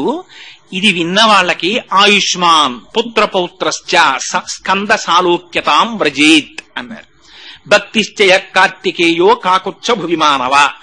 ఈ భూలోకంలో ఎవరైనా కూర్చుని సుబ్రహ్మణ్యేశ్వర స్వామి వారు జన్మించినటువంటి కథని శ్రద్ధాభక్తులతో విన్నంత మాత్రం చేత వాళ్ళకి అకాల మరణము ఉంటే జాతకంలో అది ఆ దోషము పోయి వాళ్ళకి దీర్ఘాయుర్దాయం కలుగుతుంది. గర్భిణీ స్త్రీలు వింటే దీర్ఘాయుష్మంతుడు, వీర్యవంతుడు, తేజోవంతుడైన కుమారుడు జన్మిస్తాడు. సరికదా వంశం నిలబడుతుంది. నిలబడి ఇంతకు ముందు పుత్ర సంతానము ఉండకూడదని జాతకంలో ఉంటే సుబ్రహ్మణ్యేశ్వర స్వామి వారి యొక్క జననమును వింటే వాళ్ళకి కొడుకులు పుడతారు. అందుకని చిట్ట చివర స్కందలోకాన్ని పొందుతారు. నేను స్కందసాలోక్యతాం వ్రజేత్ అని ఫలస్థుతి చెప్పాడు. అయితే అలా చెప్పేస్తే పూర్తయిపోయింది కదండి. కానీ చిత్రం ఏమిటంటే దీని మీద సుబ్రహ్మణ్యేశ్వర స్వామి వారి జననంలో ఉన్నటువంటి గొప్పతనం ఎక్కడొచ్చిందంటే శంకర భగవత్పాదాచార్యులు బ్రహ్మసూత్రాలకి భాష్యం రాశారు. భాష్యం రాస్తూ 32వ సూత్రానికి భాష్యం రాస్తూ ఒక మాట అన్నారు. సనత్కుమారుడు పరమశివునికి వరమిచ్చి కుమారుడిగా జన్మించినట్లు అని ఉటంకించారు చోట. ఇది చదివారు చంద్రశేఖర పరమాచార్యుల వారు. చదివి సనత్కుమారుడు పరమశివుడికి వరం ఇవ్వడం ఏమిటి, అసలు పరమశివుడు ఇంకోళ్ళకి వరం ఇస్తాడు కానీ ఆయనకి ఈయన వరం ఇవ్వడం ఏమిటి అని ఆశ్చర్యం వేసి చంద్రశేఖర పరమాచార్యుల వారంతటి వారికి ఇది అర్థం గాక 20 సంవత్సరముల పాటు కనపడ్డ ప్రతి పండితుణ్ణి అడిగారు, మీకు ఈ విషయం ఏమైనా తెలుసా అని. అందరు పండితులు అయ్యో మాకేమిటో తెలియదండి, ఆ విషయం మేము ఎక్కడా వినలేదనేవారు. ఆఖరణ ఒకసారి 18 పురాణాలని తమిళ భాషలోకి అనువదించిన ఒక మహాపండితుడు ఎలా అయినా చంద్రశేఖరులకి విషయం చెప్పాలని పరిశ్రమించి భిక్షావందనం చేసి ఒక రోజున చంద్రశేఖరులకు వచ్చి చూపించాడు ఎక్కడదో ఈ రహస్యం. త్రిపురా రహస్యము అనేటటువంటి దాంట్లో మాహాత్యకాండలో ఉంది రహస్యం, సుబ్రహ్మణ్యేశ్వర స్వామి వారి జననం గురించి. అందులో అసలు రహస్యాన్ని బయటపెట్టారు. ఏమిటా రహస్యం అంటే, సనత్కుమారుడు అని మీరు వినే ఉంటారు. ఆయన బ్రహ్మమానస పుత్రుడు, పుట్టుకతోనే గొప్ప విరాగి, అపారమైనటువంటి జ్ఞాన సంపన్నుడు. అటువంటి సనత్కుమారుడికి బ్రహ్మము తప్ప వేరొకటి కనపడదు. ఆయనకి సర్వకాలముల యందు అంతటా బ్రహ్మాన్ని చూస్తారు. అటువంటి సనత్కుమారుడు ఒక రాత్రి నిద్రపోతుండగా కలొచ్చింది.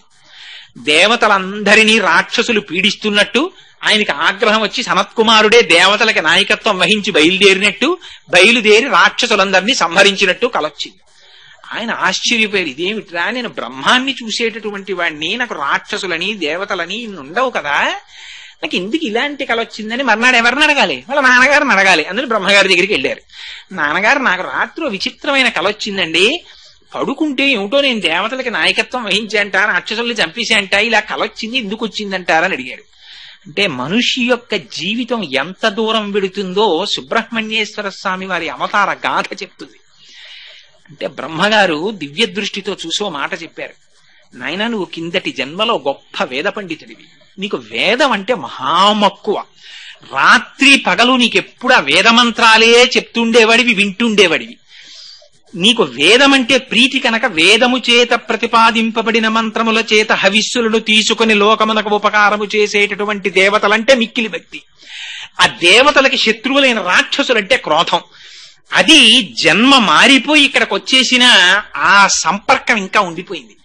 ఇప్పుడు కలొచ్చింది, వచ్చి ఇంకా దేవతలకి నువ్వు నాయకుడివై రాక్షసుల్ని చంపాలని కోరిక ఉంది నీకు అన్నారు.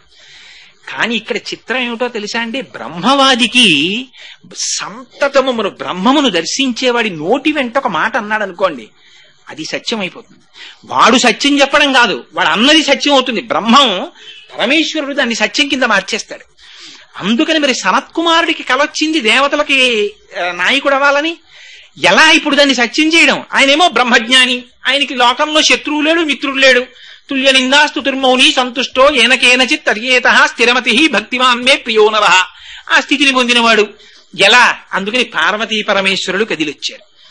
కదిలొచ్చి నిలబడ్డారు. ఆయనకి ఇక్కడ బ్రహ్మం అక్కడ బ్రహ్మం ఏమిటి? నమ చోరాయిచ శిష్ప్యాయిచ ఫేన్యాయిచ శకత్యాయిచ హరిత్యాయిచ లోప్యాయిచ, ఎక్కడ చూసినా బ్రహ్మమే ఆయనకి. ఆ బ్రహ్మంలో బ్రహ్మం మళ్ళీ పరమశివుడు వస్తే కొత్త బ్రహ్మం ఏమిటి? అంతా బ్రహ్మమే. అందుకని ఆయన ఏం లేవలేదు, నమస్కారం చేయలేదు, అంతా శివుడే, ఇంకా కొత్త శివుడే ఉన్నా కానీ అలా చూస్తున్నాడు. ఆయన చూస్తుంటే పరమశివుడు పరీక్ష పెట్టాలనుకున్నాడు. ఏమో నీకు జ్ఞానినని చాలా అహంకారంగా ఉంది, నేను పార్వతీ సహితుడినై వస్తే లేచి నమస్కారం చేయలేదు, నిన్ను శపిస్తానన్నాడు. ఆయన అన్నారు, ఎవరిని శపిస్తావు? నువ్వోటి నేనోటి ఉంటే శపించాలి, నువ్వే నేను నేనే వాహం బ్రహ్మాస్మి, ఉన్నది పరబ్రహ్మం ఒకటే ఉంది, పరబ్రహ్మం పరబ్రహ్మాన్ని శపించడం ఏమిటి? శరీరాన్ని అది నేను కాదుగా, ఇంకా శాపం ఏమిటన్నారు. శివుడు ఆశ్చర్యపోయి ఆనందపడి నీకు వరం ఇస్తానన్నాడు.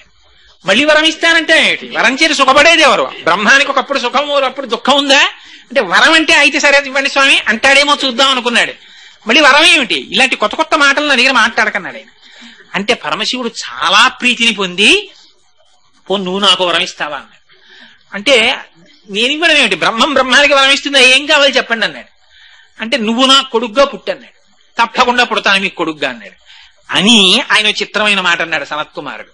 అడిగింది మీరే అడిగారు, పార్వతీదేవి అడగలేదు నన్ను కుమారుడుగా పుట్టమని, అందుకే మీకే కొడుగ్గా పుడతాను.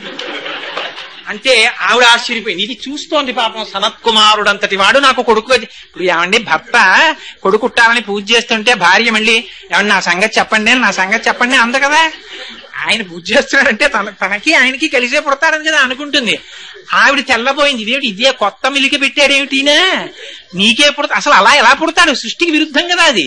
అంటే పరమశివుడు ఎంత దూరం ప్రణాళిక వేసేసాడో చూడండి. తారకాసురుడు వరం అడుగుతాడన్న విషయం కూడా పరమశివుడికి తెలుసు.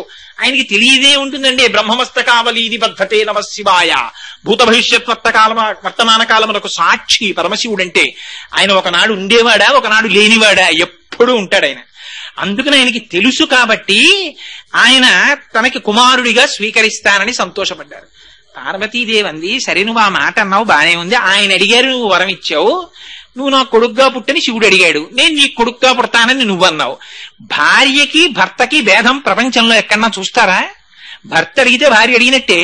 అందుకని ఆయనకి కొడుకుగా పుడతానంటే నాకు కొడుకుగా పుట్టినట్టే, అంతేగాని మళ్ళీ నీకు పుట్టను ఆయనకి పుడతానంటా ఏంటి? అందుకని నువ్వు నాకే పుట్టాలి. ఆయన అన్నాడు, అమ్మా నాకు బిరుదు ఇచ్చావు కదా ఇందాక, నువ్వు జ్ఞాని అని పిలిచారు కదా మీరు, జ్ఞాని అయినటువంటి వాడికి మళ్ళీ అమ్మ కడుపులో దూరాలని కోరుకుంటుందా? పునరపి జననం పునరపి మరణం పునరపి జనని జఠరే శయనం ఇహ సంసారే బహుదుస్తారే కృపయాపారే పాహిమురారే. అలాంటిది మళ్ళీ అమ్మ కడుపులో పడుకోనా? అది పార్వతీదేవి కడుపవని ఇంకో అమ్మ కడుపవని, అమ్మ కడుపే కదమ్మా. మళ్ళీ నేను కడుపులో పడుకుని అధోముఖంగా కిందకి రానా?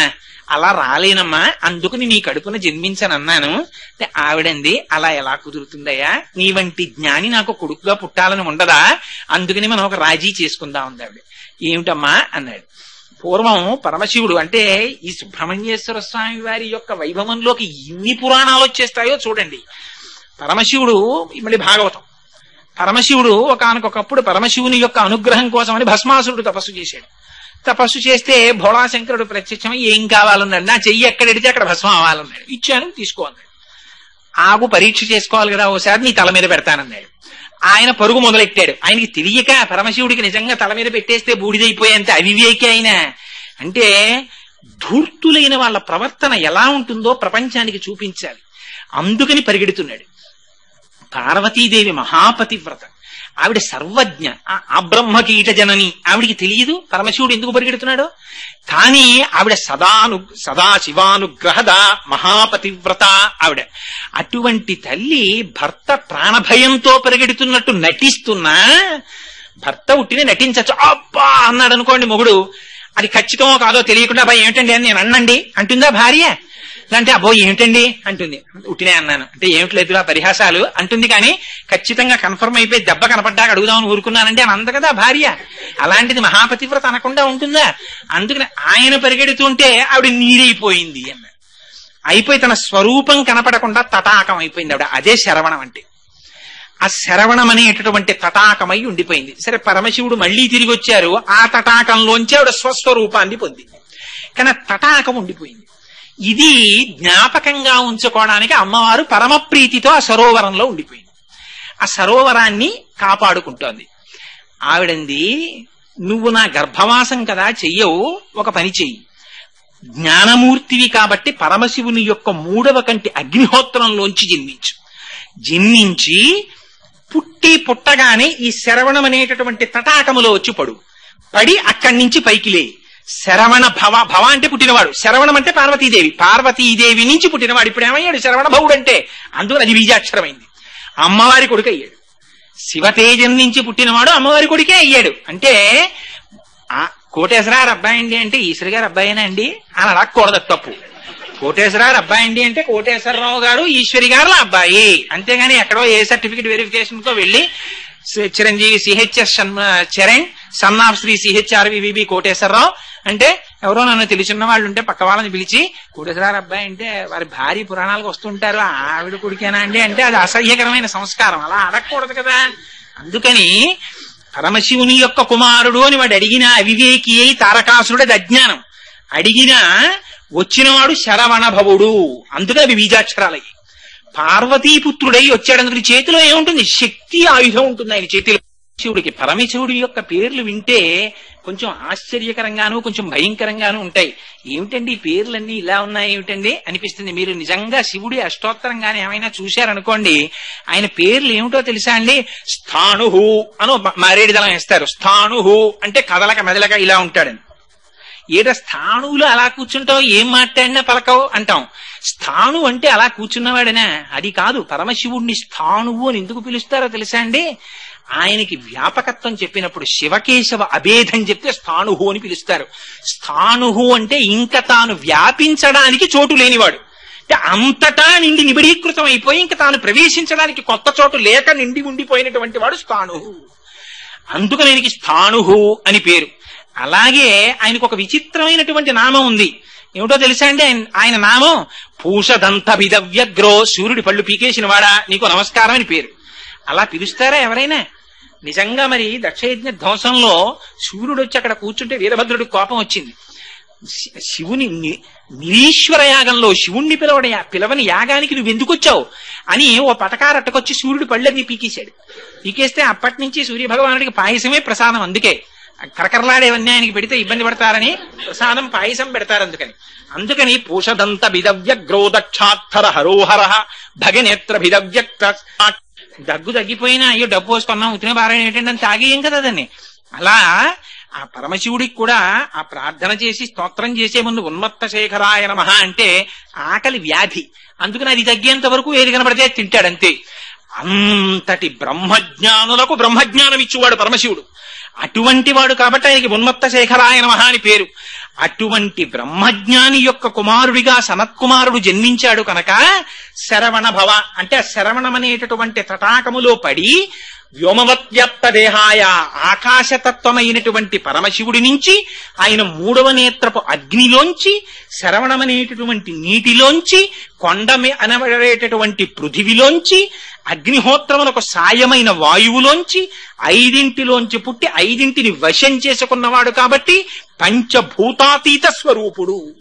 అందుకని సుబ్రహ్మణ్యేశ్వర స్వామి వారికి నమస్కారం చేస్తే పంచభూతముల యొక్క సహకారము లభిస్తుంది. అందుకని సుబ్రహ్మణ్యుడు పుడుతూనే అలా పుట్టినటువంటి మహానుభావుడు. ఆయన 2 అవతారములు స్వీకరించారు.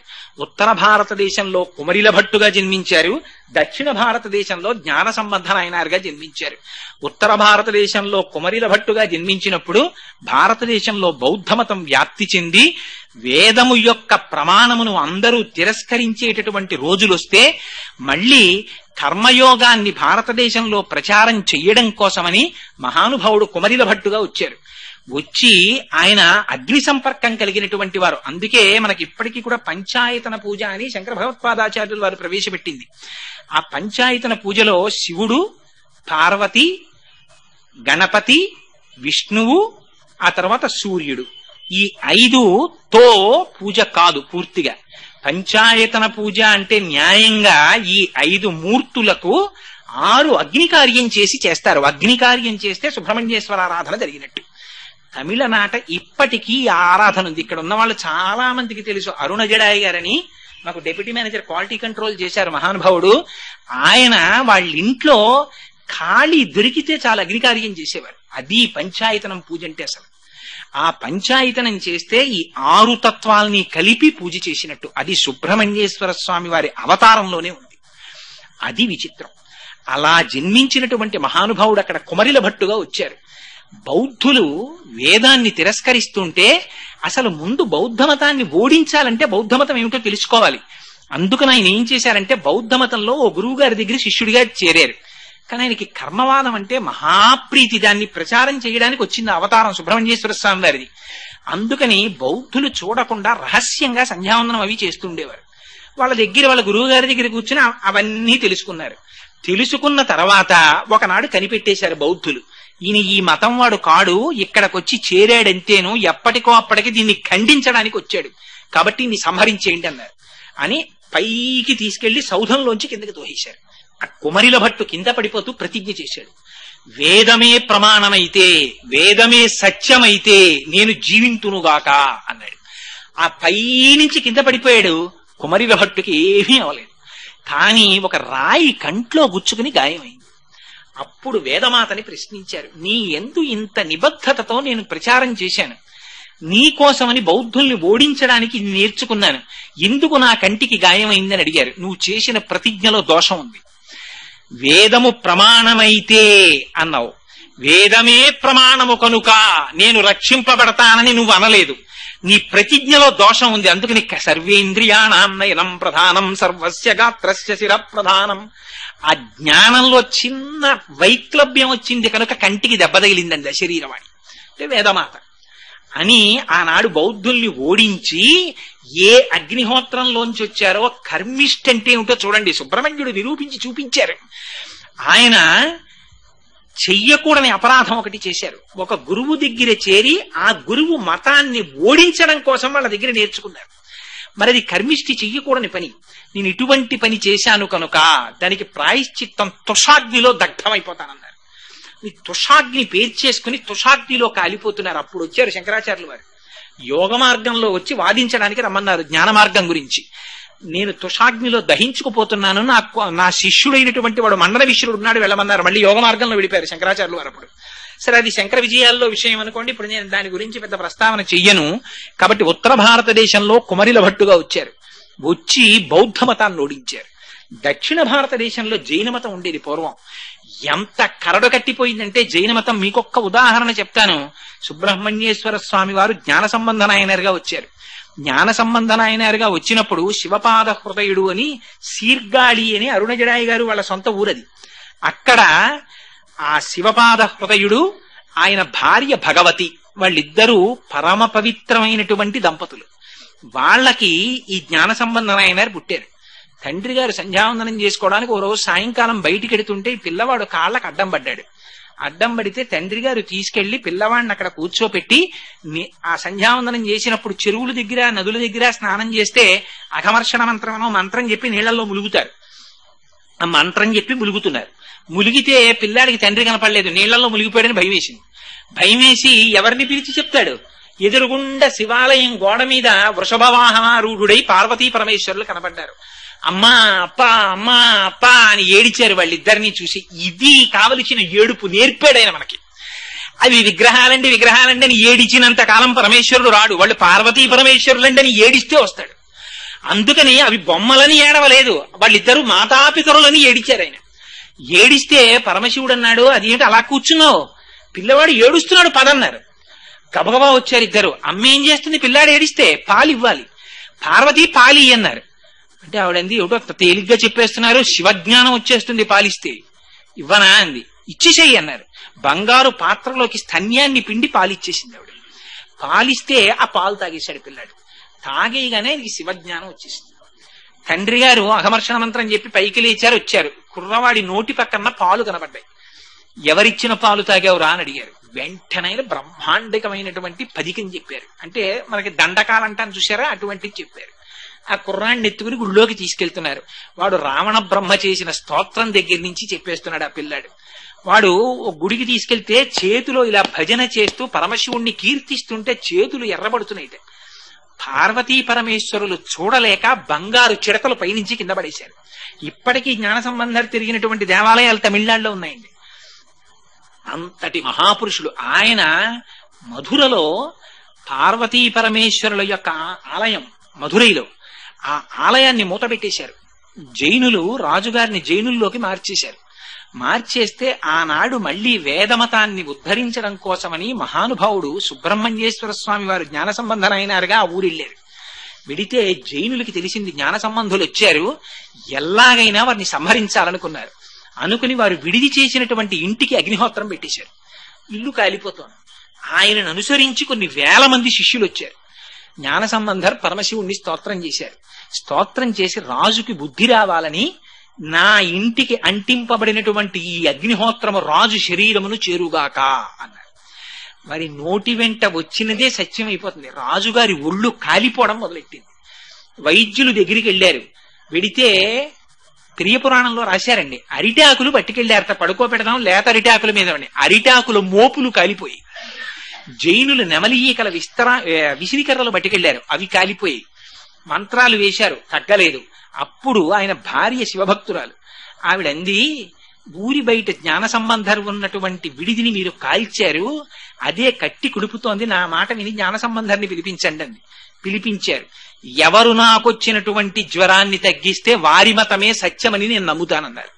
అంటే అయినా జైనులు ఒప్పుకోలేదు. శరీరానికి కుడి పక్కన జ్ఞాన సంబంధర్ చల్లబరుస్తారు, ఎడం పక్కన మేము చల్లబరుస్తాం అన్నారు.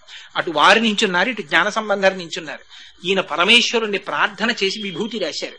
శరీరం ఒక పక్క చల్లబడిపోయింది, అవతల పక్కన మరింత వేడెక్కిపోయింది. అప్పుడు రాజు, మహాప్రభో ఇది మరీ ఘోరంగా ఉంది, తట్టుకోలేకపోతున్నాను, ఒకే చోట స్వర్గం నరకం కనబడుతున్నాయంటే అటువైపు కూడా విభూతి రాశారు. అప్పుడు చల్లబడింది. చల్లబడినా జైనులు అంగీకరించలేదు. మా మత గ్రంథాల్ని, శైవ మత గ్రంథాల్ని తీసుకెళ్లి వైఘై నదిలో పారేస్తాం, ఏవి ఎదురొచ్చి నిలబడితే అవే ప్రమాణం అన్నారు. వైఘై నదిలో పడేశారు. వాళ్ళ గ్రంథాలు కొట్టుకెళ్లిపోయాయి. వీళ్ళ జ్ఞాన సంబంధం వేసినటువంటి గ్రంథాలు మాత్రం శివాలయం దగ్గరికి వెళ్లి పైకి లేచి నీటి మీద నిలబడిపోయాయి. ఆ విధంగా ఇంకా జ్ఞాన సంబంధర్ జీవిత చరిత్ర చెప్పుకోవాలంటే అది సామాన్యమైంది కాదండి. చిట్ట జ్ఞాన సంబంధర్కి వివాహం చేస్తా ఉన్నారు. జ్ఞాన సంబంధర్ ఎంత చిత్రం అంటే, ఒక వైశ్యుడు వాళ్ళ అమ్మాయిని ఆయనకిచ్చి పెళ్లి చేస్తానన్నారు. ఇన్ని ఏర్పాట్లు చేసుకున్న తర్వాత ఆ అమ్మాయి పువ్వులు వేయడానికి వెడితే పాము గరిచి చచ్చిపోయింది. జ్ఞాన సంబంధర్ అప్పటికి ఎక్కడో ఉన్నారు, ఏదో ఊళ్ళో దేవాలయంలో. ఆయన వచ్చే వరకు పార్థివ శరీరం ఉంటుందా? ఆయనకి ఇస్తానన్నారంతే. ఆ పిల్లని ఇంకా పెళ్ళవలేదు, ఏమీ అవ్వలేదు. ఆ అమ్మాయికి అంచేష్టి సంస్కారం చేసేసారు, బూడిద చేసేశారు. ఎముకలు బూడిద ఆయన జాడీలో పెట్టి గదిలో పెట్టి దాచుకున్నాడు. జ్ఞాన సంబంధర్ వస్తే చెప్దామని. పాపం జ్ఞాన సంబంధర్ వచ్చారు. వచ్చిన తరువాత, అయ్యో నీకు పిల్లని ఇద్దాం అనుకున్నానయ్యా, చచ్చిపోయింది, పిల్ల జాడీలో ఉండిపోయింది అన్నారు. ఇది ఆ పిల్లని బతికించి చూస్తామన్నారు జైనులు. అంటే పరమశివుణ్ణి స్తోత్రం చేశారు. స్తోత్రం చేస్తే జాడీలో ఉన్నటువంటి బూడిదలోంచి సప్తధాతువులు పుట్టి అస్థిపంజర నిర్మాణం జరిగి అందులోంచి 8 సంవత్సరాల ఆడపిల్ల బయటికి వచ్చింది. ఆనాడు వేసుకున్న కంకణములు ఉంగరములతో పైకొచ్చింది. యథార్థంగా జరిగాయండి ఇవన్నీ. ఇవన్నీ పుక్కిట పురాణాలు నేను సొంతంగా చెప్తున్నాను అనుకుంటున్నారేమో. ఎప్పటివో కావు, కేవలం కొన్ని వందల సంవత్సరాల క్రితం జరిగిన యథార్థాలు ఇవన్నీ. జరిగితే అప్పుడు ఆ పిల్లని వివాహం చేసుకోమన్నారు. ఆ అమ్మాయికి పునర్జన్మనిచ్చాను కాబట్టి నేను తండ్రిని, నేను వివాహం చేసుకోనన్నారు. అది ఆయన ధర్మం అంటే. చేసుకోనని వెళ్ళిపోతే చిట్ట చివరికి ఒకరు అమ్మాయిని తీసుకొచ్చారు, ఆయనకి వివాహం చేశారు. చెయ్యగానే ఆయన స్తోత్రం చేశారు. ఆయన సుబ్రహ్మణ్యావతారం. అది ఎప్పుడూ బ్రహ్మణ్యమే. అది ఊర్ధ్వరేతస్కుడై బ్రహ్మజ్ఞాని అయి బ్రహ్మమై ఉంటారు ఆయన. ఆయనకి సంసారంతో సంబంధం ఏమిటి? అందుకని ఆ భార్యని, బంధువులు అందరినీ తీసుకుని శివాలయానికి వెళ్ళారు. సర్వేశ్వర, నీ పాదముల యొక్క అమృతమునందు మునకలు వేసిన నాకు సంసార లంపటమా? నాకు వద్దు తండ్రి, నీలో కలిపేసుకోమని అడిగారు. బ్రహ్మాండమైన జ్యోతి స్తంభం ఏర్పడి ఆ రోజున జ్ఞాన సంబంధర్ పాడినటువంటి పత్రికానికి బంధువులందరితో సహా మోక్షానికి తీసుకెళ్లిపోయారు పరమశివుడు. అంత గొప్ప స్థితిని పొందారు. అందుకని దక్షిణ భారతదేశంలో జ్ఞాన సంబంధర్గా వచ్చారు. ఉత్తర భారతదేశంలో ఆయనే అక్కడ అతుషాగ్నిలో ప్రవేశించినటువంటి మహానుభావుడిగా అక్కడ వచ్చారు. అందుచేత 2 రకాలుగా, అవతల బౌద్ధ మతాన్ని, యువతల జైన మతాన్ని, 2 మతాల్ని ఓడించి మళ్లీ వేదము యొక్క ప్రమాణమును నిలబెట్టినటువంటి అవతారం సుబ్రహ్మణ్య అవతారం. అటువంటి అవతారం మళ్లీ ఈ మధ్య కాలంలో వచ్చింది. ఎప్పుడు వచ్చిందో తెలుసా అండి? భగవాన్ రమణులుగా వచ్చింది.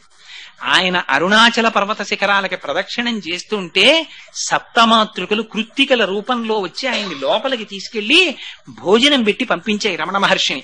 అందుకే షణ్ముఖుడికి 6 ముఖాలు. 6 ముఖాలు ఎందుకో తెలుసా అండి? ఫిజికల్ గా నిజంగా 6 ముఖాలా అండి అని కాదు. 6 ముఖాలు దేనికి సంకేతం అంటే షడూర్ములకు సంకేతం. ఈ షడూర్ములు ఎవరికి ఉంటాయో తెలుసా? మనందరికీ ఉంటాయి.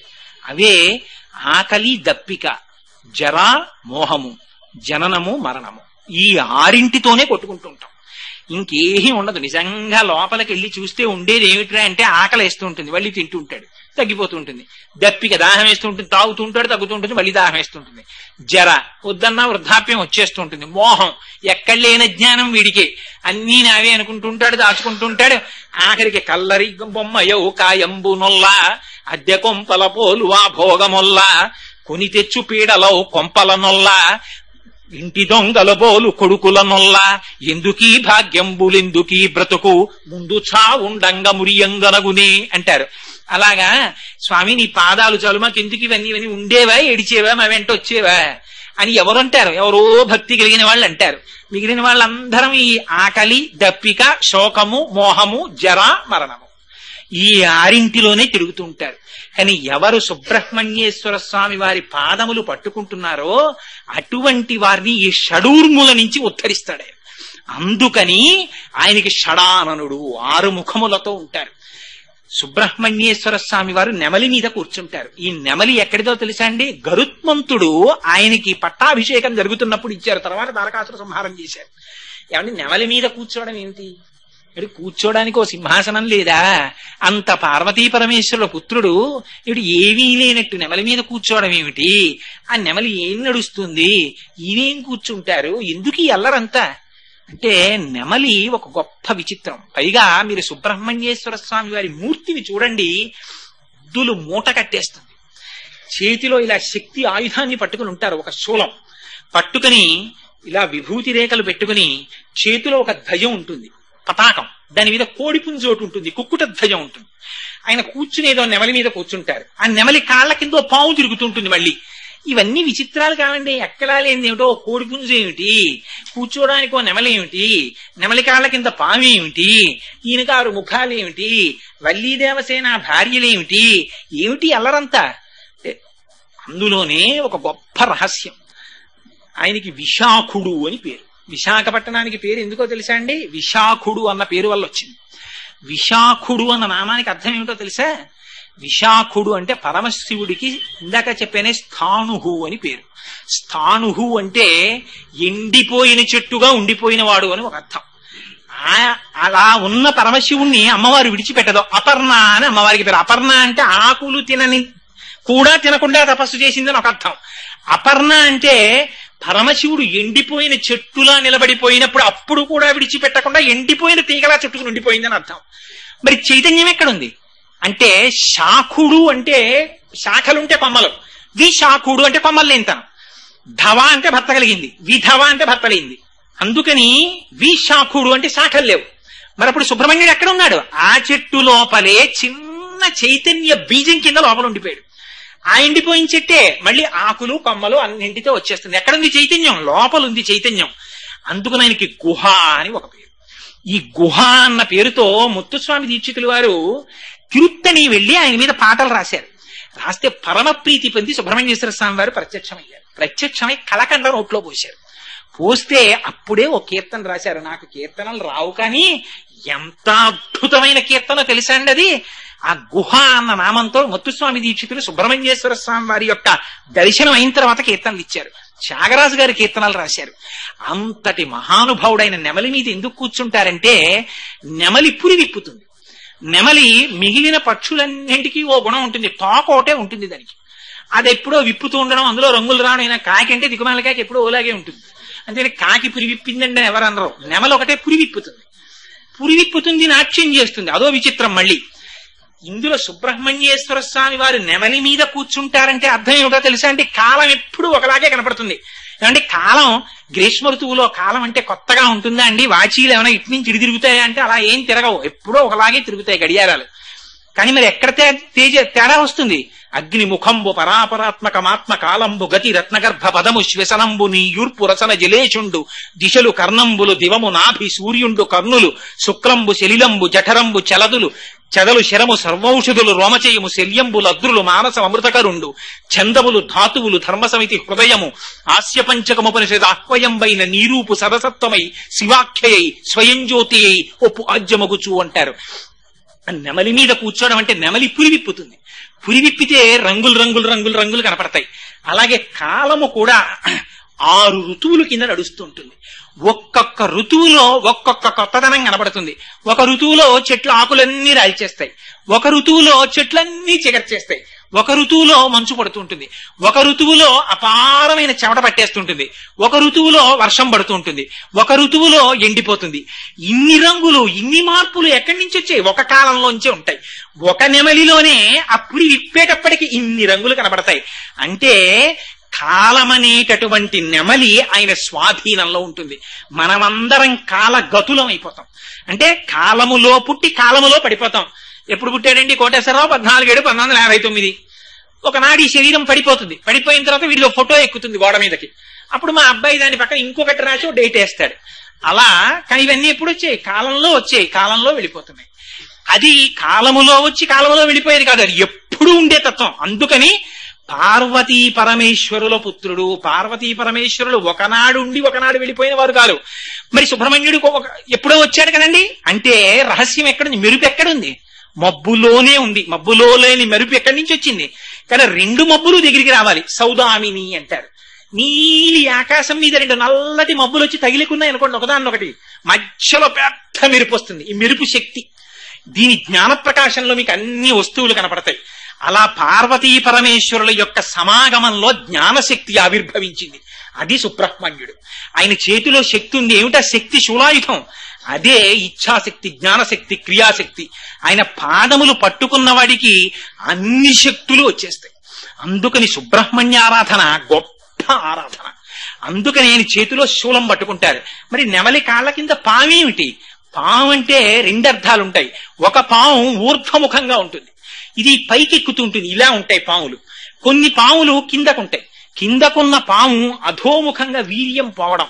వృషాకృత్వా గోత్రస్కలనవధవై లక్షితమితం లలాటే భర్తారం చరణకమలే తడయతితే చిరాదంతశల్యదహన కృతమున్మూలితవత తులా కోటిక్వాణై కిలికిలితమిషానరిపుణ అంటారు సౌందర్యలహరిలో శంకరాచార్యులు వారు. యోగరహస్యం చెప్తూ కేవలము సంసారమునందు వీర్యభ్రష్టుడైనటువంటి వాడు రేతపతనాన్ని పొందుతుంటాడు, తేజస్సు పోగొట్టుకుంటాడు. ఊర్ధ్వరేతస్కుడైనటువంటి వాడు బ్రహ్మాన్ని పొందుతుంటాడు. అందుకని నెమలి కాళ్ల కింద పడిపోయినటువంటి పాము బ్రహ్మజ్ఞానములకు కింద పడిపోయినటువంటి సంసారం. వాడు సంసారమునందు మగ్నుడు కాడు. మరి వల్లి దేవసేన వీళ్ళిద్దరెవరు? భార్యల కింద చెప్తారు. కానీ వల్లి అంటే కుండలిని శక్తి. 3.5 చుట్ల చుట్టుకుని మనందరికీ మూలాధారం దగ్గర కుండలిని శక్తి పడుకుంటుంది. పడుకుని ఆ తోక తల కలిపేసి పడుకుని ఉంటుంది. దాన్ని ఎవ్వరూ లేపకూడదు కూడా, గురువుల అనుగ్రహం లేకుండా. దాన్ని లేపితే ఆ పాము పైకెక్కుతుంది. అది ఆశాంతం అంటారు. ఆశాంతం అంటే ఆధార చక్రం దగ్గర నుంచి సహస్రార చక్రం వరకు వెడుతుంది. అదే శంకరాచార్యులు వారు సౌందర్యలహరిలో చెప్తారు.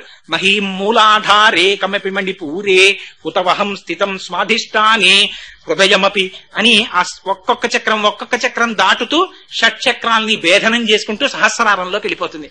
అలా సహస్రారంలోకి వెళ్ళిపోయేటటువంటి తేజస్సు సంసారమునందు అధోముఖమైనటువంటి రేతస్సు కన్నా భిన్నం.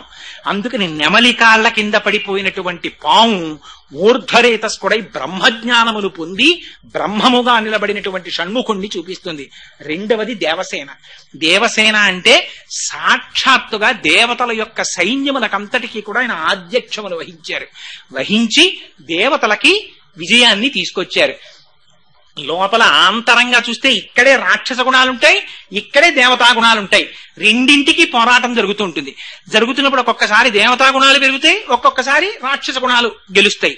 ఇది పైకి వినపడదండి. ఇవన్నీ ఇక్కడ జరిగిపోతుంటాయి. ఏదో 100 రూపాయలు రాకూడని రీతిలో వస్తుంది. ఎందుకురా అనవసరం, మనకి ఏమి లోటు, పరమేశ్వరుడు ఏమీ లేదు, పుచ్చుకోకంటుంది దేవతాగుణం. ఏమిటో నువ్వు పుచ్చుకోకపోతే మాత్రం అది ఉండిపోతుందా? పుచ్చుకునే వాళ్ళు ఎవరో పుచ్చేసుకుంటారు. సిరిదా వచ్చిన మోకాలు అడ్డుతావా, ఎంత మూర్ఖత్వం, పుచ్చుకో అంటుంది రాక్షస గుణం. పుచ్చుకుంటాడు, ఏమయ్యాడు? రాక్షస గుణానికి లొంగాడు. అయ్యయ్యో పుచ్చుకున్నానే అని దాన్ని సత్కార్యానికి వినియోగిస్తాడు. ఇప్పుడు ఏమైంది? దేవతా గుణం నెగ్గింది. అందుకని అమ్మవారికి ఏం బలి ఇవ్వాలి? ఓ పిల్లిని బలిచ్చేయి, ఓ గొర్రెని బలిచ్చేయి, ఓ దున్నపోతుని బలిచ్చేయి అంటారు. ఇవన్నీ బలిచ్చేయి అంటే నిజంగా వాటిని తీసుకొచ్చి చంపేసేయమనే? అది కాదు. గొర్రె అంటే మూర్ఖత్వం, పిల్లి అంటే దొంగతనం, మేకంటే పిరికితనం, దున్నపోతంటే మోహం. ఈ 4గింటిని తీసుకెళ్లి విడిచిపెట్టేశాయి. ఇవి ఎక్కడి నుంచి విడిచిపెడతారు? మీరు విడిచిపెట్టలేరు. లోపల దేవతాగుణముల యొక్క శక్తి పెరిగితే రాక్షస గుణములు ఓడిపోతాయి. దేవతాగుణములు పెరిగి పోరాటం చేయాలంటే నాయకుడు కావాలి. ఆ నాయకుడు ఎవరు? సుబ్రహ్మణ్యుడు. ఆయన పాదములు పట్టుకుంటే లోపల సాత్వికమైనటువంటి గుణములు పెరుగుతాయి, రాక్షసీ గుణములు తరిగిపోతాయి. అదే బ్రాహ్మణ్య శక్తే పరమశివుని యొక్క స్వరూపంగా చెప్తారు. సూర్యుడు, గాయత్రి, అగ్నిహోత్రం. ఆయన పావకి, అగ్నిపుత్రుడు. అందుకని అపారమైనటువంటి తేజస్సు వచ్చింది. తాను చెప్పినటువంటి మాట సత్యం అవుతుంది. అదే చేతిలో పట్టుకున్నటువంటి శూలమనబడేటటువంటి శక్తి. అందుకే ఆ సుబ్రహ్మణ్యారాధన ఎక్కడ చేస్తారో అక్కడక్కడ జరిగేటటువంటి మహోపకారం ఏమిటంటే వంశం నిలబడుతుంది.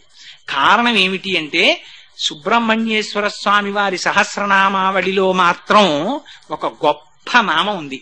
వంశకరాయ నమః అని పేరు ఆయనకి.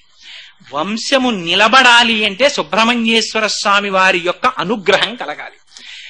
ఆశ్చర్యం ఏమిటంటే ఎవరికైనా సంతానం కలగకపోతే చెప్పేటటువంటి సాధారణమైనటువంటి దోషం కూడా సుబ్రహ్మణ్య సంబంధమైనటువంటి దోషాన్ని చెప్తారు. సరే, ఆయన మళ్ళీ పావుగా నేల మీద కొన్నాళ్ళు తిరిగారన్నారు. దాన్ని ఎందుకు తిరిగారంటే మళ్ళీ వామన పురాణంలో దానికి ఒక రహస్యం చెప్పారు. ఒకసారి బ్రహ్మగారిని అధిక్షేపించారు, అందుకని కొన్నాళ్ళు బాధపడడానికి పావుగా భూమి మీద ఉన్నారని. ఇప్పటికీ కూడా దేవతా సర్పాలని కొన్ని సర్పాలు ఇప్పటికీ సుబ్రహ్మణ్య స్వరూపంగా ఆరాధనను అందుకుంటున్నటువంటి క్షేత్రాలు ఉన్నాయి. ఎక్కడో కాదండి, మన కాకినాడకి కూతవేటు దూరంలో ఉంది అటువంటి క్షేత్రం. మీలో చాలా మందికి తెలిసే ఉంటుంది, పాముల మల్లవరం అని చెప్పి చేబ్రోలుకి కుడిపక్కకి వెడితే ఉంది.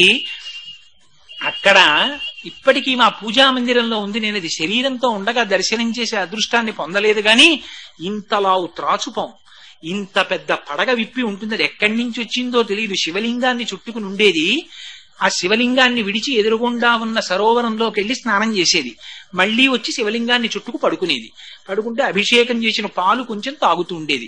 ఎవరైనా సంగీత విద్వాంసులు కాని ఉపన్యాసకులు కాని వచ్చి ఉపన్యాసం చెప్పినా పాట పాడినా దానికి సంతోషం కలిగితే శివలింగాన్ని విడిచిపెట్టి వచ్చి వాళ్ళ యొక్క మెడలో పూలమాల కింద పడేది తనకి తాని. మళ్లీ విప్పుకుని వెళ్లి శివలింగానికి చుట్టుకునేది.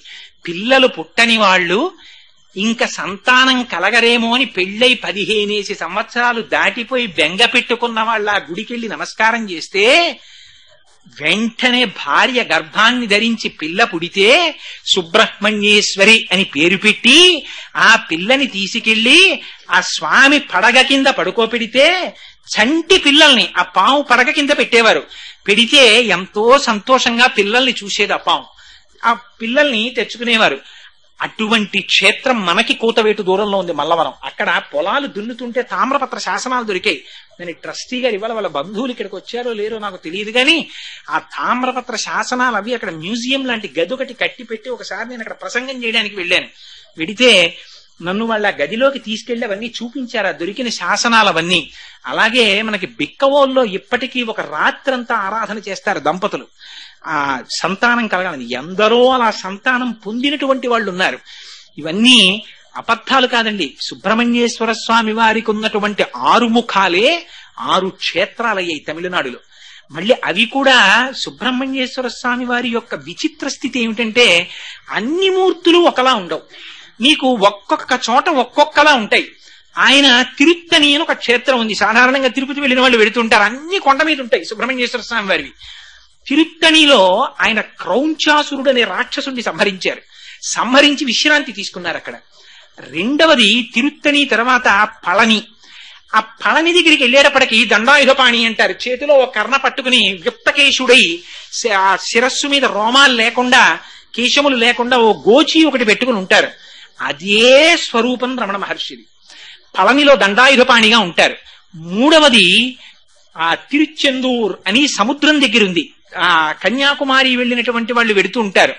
ఆ తిరుచెందూరులో ఉన్నటువంటి స్వామి సముద్రం వంక చూస్తుంటారు. అక్కడే మామిడి చెట్టు రూపంలో వచ్చినటువంటి పద్మాసురుడనే రాక్షసుని సంహరించి 2 ముక్కలుగా రాక్షసుడు కోడుకుంటే ఒకటి కుక్కుటంగా ఒకటి నెమలిగా తీసుకున్నారు అని పురాణం చెప్తుంది. అక్కడ నుంచి సంసార సముద్రంలో పెరిగినటువంటి కెరటం సముద్రంలోనే పడినట్టుగా ఆత్మ చైతన్యాన్ని ఆత్మజ్ఞానాన్ని ఇస్తారు తిరుచెందూరు వెళ్ళిన వాళ్ళకి. నాలుగవది తిరుప్పకుండ్రం అని చెప్పి ఒక క్షేత్రం ఉంది మధురైకి దగ్గరలో. ఎంత ఆశ్చర్యం అంటే నాకు అసలు ఆ క్షేత్రం ఉన్నట్టు తెలియదు. నేను మధురై వెడితే ఎవరో చెప్పారు నాకు వెళ్ళండి అని. సరే, ఆ క్షేత్రానికి వెళ్ళాను. ఎంత విచిత్రం జరిగిందంటే ఆ రోజునే సుబ్రహ్మణ్యేశ్వర స్వామి వారి కళ్యాణం జరిగిన రోజుట. అక్కడ అలాంటి రోజున అక్కడ కొండ మీదకి దేవాలయంలోకి ఎవరైనా వెడితే తన దగ్గర పరుసులో ఉన్న డబ్బులు తీసి తన కుటుంబ సభ్యులందరికీ ఇస్తారట.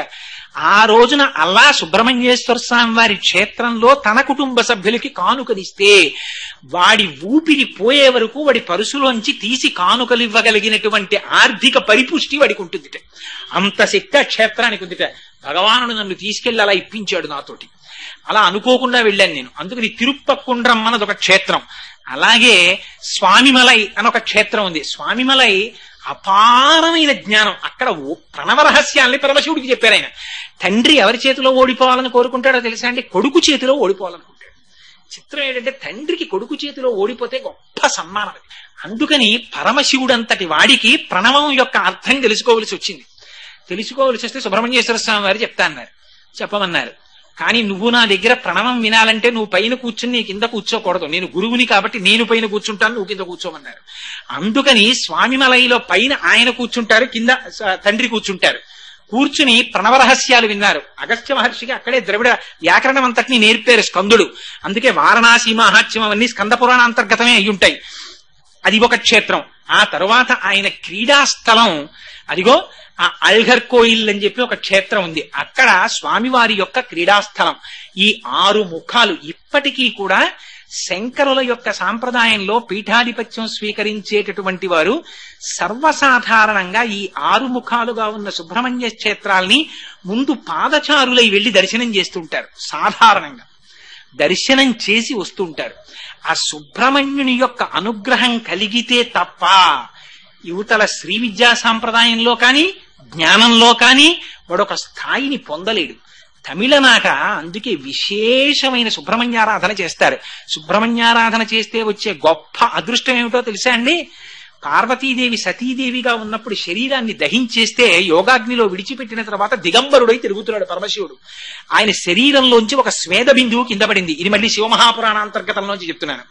కింద పడితే కు అంటే భూమి, జ అంటే పుట్టినవాడు. భూమికి పిల్లవాడు పుట్టాడు ఆ చెమట బిందువులోంచి. దేవతల సృష్టి అంటే బ్రహ్మగారే సృష్టి చెయ్యక్కర్లేదు. దేవతలు రకరకాలుగా సృష్టి చేస్తారు. బ్రహ్మగారికి ఆవలింత వచ్చింది ఒకసారి. ఆవలించి ఇలా అన్నారు, జాంబవంతుడు పుట్టాడు. అందుకని ఒకసారి వినాయకుడు వచ్చి అక్కడ బూడిదని బొమ్మ చేశాడు. గణపతి బొమ్మ చేస్తే బ్రహ్మగారు చూసి భండా అన్నారు వాడిని. వాడు భండాసురుడై పుట్టు కూర్చున్నాడు. గణపతి ఓసారి గడ్డంగా ఒక్కున్నారు. అందులోంచి పెద్ద సృష్టి వచ్చింది. అందుకని దేవతలు అనేక రకాలుగా సృష్టి చేస్తారు. ఆ సృష్టి చేయడంలో ఉన్నటువంటి రహస్యం ఏమిటంటే ఇదిగో అటువంటి సృష్టికి సంబంధించినటువంటి రహస్యమే ఈ క్షేత్రాలకు సంబంధించినటువంటి 6 క్షేత్రాల్లో కూడా ఉంది. అందుకని ఆ సుబ్రహ్మణ్యేశ్వర స్వామి వారి యొక్క దివ్యమైన పావన చరిత్ర అదిగో ఆ భూమికి ఆ రోజున పరమశివుని యొక్క స్వేద బిందువు పుడితే ఓ పిల్లవాడు పుట్టాడు. కు అంటే భూమికి జ పుట్టినవాడు కాబట్టి వాడు కుజుడు అయ్యాడు. వాడు పరమశివుడి గురించి తపస్సు చేశాడు. చేస్తే శివుడు ప్రత్యక్షమై అనుగ్రహించి నువ్వు ఇంత ఘోరమైన తపస్సు చేశావు కాబట్టి నీకు నవగ్రహాల్లో గ్రహస్థానం ఇస్తున్నాను, స్థానాన్ని పొందన్నాడు. ఆ కుజుడి శక్తి ఏమిటో తెలుసా అండి? 3 రకాలుగా ఏడిపించేస్తాడు ఆయన. ఏమిటో తెలుసా అండి? ఒకటి రుణబాధ.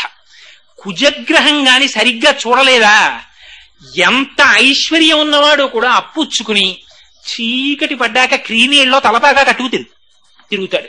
గుర్తు పట్టేస్తారేమో అని అంత ఏడిపించేస్తుంది కుజగ్రహం. రెండోది ఏమిటో తెలుసా అండి? శత్రుబాధ. ఎక్కడికి వెళ్ళినా శత్రువులే కనపడుతుంటారు. పిరికివాడై భయపడిపోతూ జీవితాన్ని గడుపుతాడు. మూడవది ఏమిటో తెలుసా అండి? తన పక్కన నిలబడి తనని రక్షించవలసినటువంటి వాళ్ళ వల్ల రక్షణ పొందలేక శాంతిని కోల్పోతాడు. ఈ 3 కూడా కుజగ్రహం యొక్క అనుగ్రహం లోపిస్తే ఏర్పడతాయి. 3 తట్టుకోలేవు. ఈ 3ంటిని ఇవ్వగలిగినటువంటి కుజగ్రహానికి అధిష్టానం సుబ్రహ్మణ్యేశ్వర స్వామి. సుబ్రహ్మణ్యేశ్వర స్వామి వారి పాదాలు పట్టుకుని ప్రార్థన చేస్తే కుజగ్రహం బాధించదు, వదిలిపెట్టేస్తుంది. దానికి ఒక్కటే మార్గం, వేరే మార్గం లేదు కుజగ్రహాన్ని తప్పుకోవడానికి. అందుకే ఇవాళ దేశంలో గ్రహస్థితి సరిగ్గా లేకనే ప్రమాదాలు అనేకం జరుగుతున్నాయి కుజగ్రహ దోషం వల్ల ఇవన్నీ. అందుకనే ఇవాళ ఎందుకు వచ్చిందో, లేకపోతే సుబ్రహ్మణ్యేశ్వర స్వామి వారి యొక్క వైభవాన్ని నేను చెప్పగలనా? కానీ చాలు 4 మాటలైనా ఆయన గురించి చెప్పుకుని వింటే స్కందసాలోక్యతాం వ్రజేత్ ఆయుష్మాన్ పుత్రపౌత్రశ్చ, ఆయుర్దాయం ఉంటుంది, పుత్రపౌత్రాదులు వృద్ధి చెందుతారు. ఏదో ప్రమాదం, బ్రహ్మాండమైన ప్రమాదం జరిగి తల పగిలిపోవలసినటువంటి వాడికి కాలు ఫ్రాక్చర్ అయి బతికి బట్ట కట్టేసి తండ్రి కొడుకు దక్కుతాడు. చాలదో ఆయన అనుగ్రహం ఉందన్నమాట గుర్తు. సుబ్రహ్మణ్యేశ్వర స్వామి వారి యొక్క అనుగ్రహం ఉంది కాబట్టి జాతకంలో తేడా వస్తే శరీరానికి శీర్షాన్ని కొట్టవలసిన వాడు తలని కొట్టకుండా కాలుని కొట్టి వదిలిపెట్టేస్తాడు. సుబ్రహ్మణ్యానుగ్రహం ఉంది కాబట్టి, లేకపోతే ఏడిపించేస్తాడు. అందుకని అంతటి అమంగళాన్ని కూడా చిన్న అమంగళం కింద తీసేస్తాడు. నమశివాభ్యాం అశుభాపహాభ్యాం పరస్పరాశ్లిష్ట వపుత్తరాభ్యాం నగేంద్ర కన్యా వృషకేతనాభ్యాం నమో నమశంకర పార్వతీభ్యాం అని స్తోత్రం చేస్తున్నాం. అందుకని అటువంటి పరమపావనమైనటువంటి సుబ్రహ్మణ్యేశ్వర స్వామి వారి యొక్క చరిత్ర, ఆయన వైభవం, ఆయన ఉండేటటువంటి ఆ క్షేత్రాల పేర్లు ఒక్కసారి స్మరించినంత మాత్రం చేత చాలు. కరావలంబం అంటారు. కరావలంబం అంటే స్వామి నాకు చెయ్యినియ్యి, చేతులనియ్యి. చేతులు ఏం చేసినా దీంతోనే చెయ్యాలి.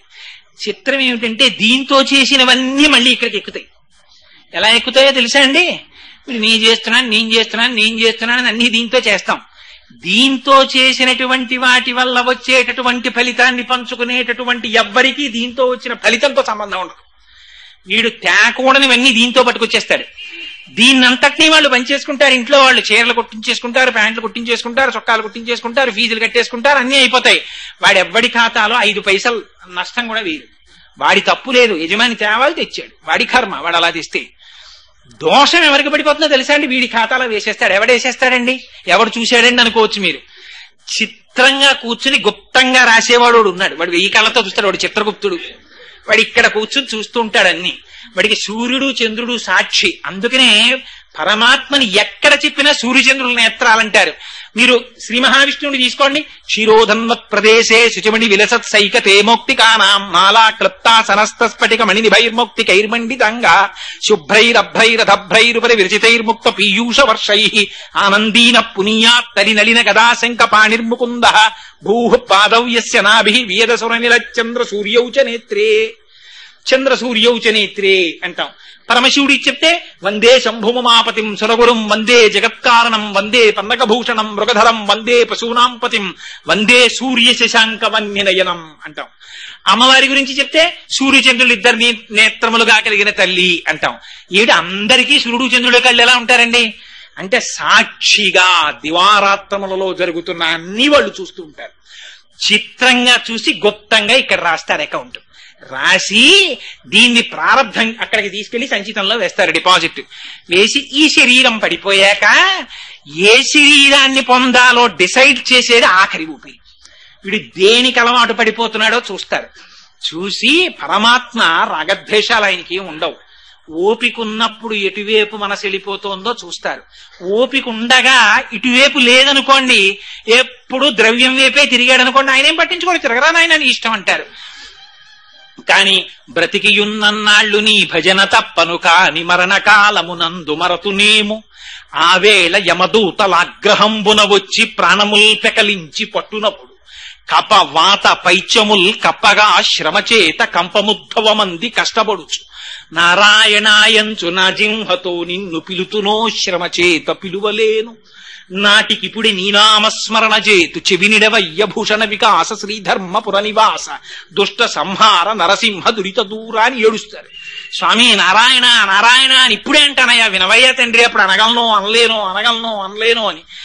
అలా అనకుండా ఇట్లా ఏక చూసుకున్నా ఎందుకు సార్ ఇప్పుడు ఇవన్నీ అంటే, ఊపిరి వెళ్లిపోయే ముందు మనస్సులో నిద్రాణమైనటువంటి స్థితి ఒకటి ఉంటుంది, అది నిద్రలేస్తుంది. ఇన్నాళ్ళు వీడి ఆభిముఖ్యం ఎటుందో అదే చూపిస్తుంది. చూపిస్తే పరమాత్మ ఏం చేస్తారంటే, నాన్న నీకు ఇది ఇష్టం కదరా, అది అనుభవించడానికి కావలసిన శరీరాన్ని పుచ్చుకో అంటారు. హరిణాపి బ్రహ్మణాపి సురైరపి లలాట లిఖితారేఖా పరిమాశ్రం నశక్యతే. వీడు తెచ్చి ఇంట్లో కుండల్లో పెట్టి పాస్ పుస్తకాల్లో పెట్టి నాదిని విర్రవీగాడు కదూ, ఈ విర్రవీగిదంతా దశమస్కంధంలో చెప్పేస్తారు. వారి ఇల్లు సొచ్చి కడవల దూరంబుగా నెయ్యి త్రాగి తుద నా కడవల్ వీరింట నీసుతుండిడ వారికి వీరికి ని పెద్ద వాదయ్య సతి. ఆ ఇంటి పక్కనే సాకలు అడిగాను, లేకపోతే ఇంకా బాగా డబ్బు లేనివి అడిగాను పుట్టి రాత్రి గంజికి లేక వాళ్ళ ఇంట్లో కుక్కర కోతేసి 1 గంట అయిపోయిన తర్వాత అమ్మా భోజనాలు అయిపోతే కొంచెం గంజిపోయింది అమ్మా అంటే, నీ మొహం గంజి ఎక్కడ రా, ఎప్పుడో పోయింది, మేము కుక్కర్లో వండుకుంటాం అంటారు. ఆ ఇంట్లో కొండే ఇప్పుడు ఖాళీ కొండగా ఇంట్లోకి వచ్చింది. ఇది మార్చేవాడు చిత్రగుప్తుడు. అందుకని అటువైపు లేకుండా ఇటువైపుకి మారాలంటే ఆయన పాదములు పట్టుకోవాలి. ఎందుకని ఆయన పాదాలు పట్టుకుంటే అంత తొందరగా అనుగ్రహం. వాడు పార్వతీ పరమేశ్వరుల పుత్రుడు. పార్వతీదేవి అపార అనుగ్రహ రాశి, పరమశివుడు అపార అనుగ్రహ రాశి. వాళ్ళిద్దరూ జగతపితరవు వందే పార్వతీ పరమేశ్వరవు. ఇప్పుడు ఒకరి అనుగ్రహం కాదు, ఇద్దరి అనుగ్రహాల కలపోత ఆ పిల్లవాడు. అందుకని ఆయన అనుగ్రహ స్వరూపుడు. అందుకని ఆయన ఇంకో పేరు పెట్టాల, సుబ్రహ్మణ్యుడు. ఆయన పాదములు పట్టుకుంటే అన్ని ఆయన చూసుకుంటాడు. నీకు దూపంగా అన్ని ఆయన ఇచ్చేసి నిన్ను ఎటువైపుగా నడిపించాలో అటువైపుగా నడిపిస్తాడు. కుజగ్రహ బాధల నుంచి తప్పిస్తాడు. అంత పరమపావనమైనటువంటి సుబ్రహ్మణ్యేశ్వర స్వామి వారి యొక్క దివ్య వైభవాన్ని ఒకే ఒక్క విషయం మనవి చేసి పూర్తి చేస్తాను. గణపతి స్థపతి అని ఒక శిల్పి ఉన్నారు. చంద్రశేఖర పరమాచార్యుల వారు ఆయన్ని కారణజన్ముడని పిలిచేవారు. ఆయన కొన్ని 100 సంవత్సరాల నుంచి నదులలో ప్రవాహంలో నానిపోయిన శిలల్ని గుర్తించారు. గుర్తించి అది సుబ్రహ్మణ్య స్వరూపంగా మలచడానికి కొన్ని లక్షలు అవుతుంది. ఎవరు పెడతారు ఈ రోజుల్లో అంత డబ్బు? అందులో సుబ్రహ్మణ్యేశ్వర స్వామి వారి యొక్క స్వరూపాన్ని, వల్లి దేవసేన విగ్రహాలు ఎలా ఉండాలి, ఎటువైపుకి ఎంతంత వంగి ఉండాలి, ఇవన్నీ తెలియాలంటే దానికి అపారమైన శాస్త్ర ప్రవేశం ఉండాలి. ఎంతో నియమనిష్టలతో విగ్రహాల్ని చెక్కాలి. ఎవరు చేస్తారు? చిత్రం ఏమిటంటే ఆయన విశాఖపట్నం శారదాపీఠాధిపతుల దగ్గరికి వచ్చి అడిగారు, స్వామి నేను పెద్దవాడిని అయిపోయాను, నాకు ఆ విగ్రహం చెక్కాలనుంది, అది దాసాంజనేయుడు, ఇన్ని లక్షల రూపాయలు అవుతుంది, ఎవరు చెక్కిస్తారు ఈ రోజుల్లో అని. మరి నిజంగా ఆ స్వామివారి నోటంటే ఎందుకు వచ్చిందో, ఎన్ని లక్షలు అవుతుందని అడిగారు. ఇన్ని లక్షలు అన్నారు. మీరు పని ప్రారంభించేయండి, మేము ఇచ్చేస్తామని గబగబా నలుగురికి ఫోన్ చేశారు. వాళ్ళు నలుగురు గబగబా డీడీలు పట్టుకొచ్చి ఇచ్చేశారు. అది అనుకున్న సమయానికి ప్రారంభమైతే మా అదృష్టం ఏమిటంటే ఆ సుబ్రహ్మణ్యేశ్వర స్వామి వారి ప్రతిష్ఠ జరిగినటువంటి రోజుల్లో సుందరకాండ చెప్పమని నన్ను ఆహ్వానించారు. ఇది నాకు నిజంగా స్వామి యొక్క అనుగ్రహం అనుకుని అక్కడికి వెళ్ళా. విడితే నిజంగానండి ఆ విగ్రహాలు చూస్తుంటే, అవి విగ్రహాలు అనకూడదు, ఆ మూర్తుల్ని చూస్తుంటే అందం రాశీభూతం అయిపోయినట్టు ఉంటుందండి. అందానికి అందం ఎవరిదో తెలుసా అండి? పరమశివుడు. పరమశివుడు చూడ్డానికి అలా ఉంటాడు. ఏమిటో ఒళ్ళంతా ఇలా జటలు కట్టేసుకున్నట్టు, ఇలా గంగ కారిపోతున్నట్టు. ఆయన ఎవరో పాట పాడాడు ఆ మధ్య, ఎవరో నాకు క్యాసెట్ ఇచ్చారు ఈ పాట వినండి అని. ఎంత ఆశ్చర్యపోయానంటే, ఏదైనా చూడకూడదు చూస్తే శివశివ శివశివ అంటాం, ఇదేమిటే నిన్ను చూస్తే నువ్వే ఇలా ఉంటావు, చేతిలో ఓ పుర్రె, విషం తాగేస్తుంటావు, పెద్ద పెద్ద జడలు, మెళ్ళో పుర్రెల మాల, రక్తం ఊడిపోతున్న ఏనుగు చర్మం, ఇవన్నీ ఏమిటి? ఇవన్నీ చూస్తే నిన్ను చూసేమనాలి, ఇంకా చూడకూడదు చూస్తే శివశివ అంటాం, నిన్ను చూస్తే ఏమనాలి అని ఆయన పాట పాడాడు. అందులో అంత నిందాస్తుతి, ఎంత గొప్పగా ఉందో ఆ పాట నిజంగా. ధూర్చిటి కాళహస్తీశ్వర శతకంలో మాట అంటాడు, వన్నీ ఏనుగుతోలు దుప్పటము, బువ్వా కాలకూటంబు, చేగిన్నే బ్రహ్మకపాలము, ఉగ్రమగు భోగే కంఠహారంబు, నిన్నీలాగున నుండియుం తెలిసియుం నీపాద మూలంబులం చేర్చెన్ నారాయణుడిట్లు మానసమునం శ్రీకాళహస్తీశ్వర. స్వామి నువ్వు చూస్తే వన్నే ఏనుగు తోలు దుప్పటము, రక్తం కాలిపోతున్న ఏనుగు చర్మం ఒకటి నీకు ఒంటి మీద చర్మ వస్త్రం, వన్నే ఏనుగు తోలు దుప్పటము, బువ్వా కాలకూటంబు, విషం దాగేస్తుంటావు, చేతిలో చూస్తే బ్రహ్మకపాలం. ఇంత అందగాడి స్వామి నువ్వు, నిన్ను ప్రేమించాడేమిటయా శ్రీమన్నారాయణుడు.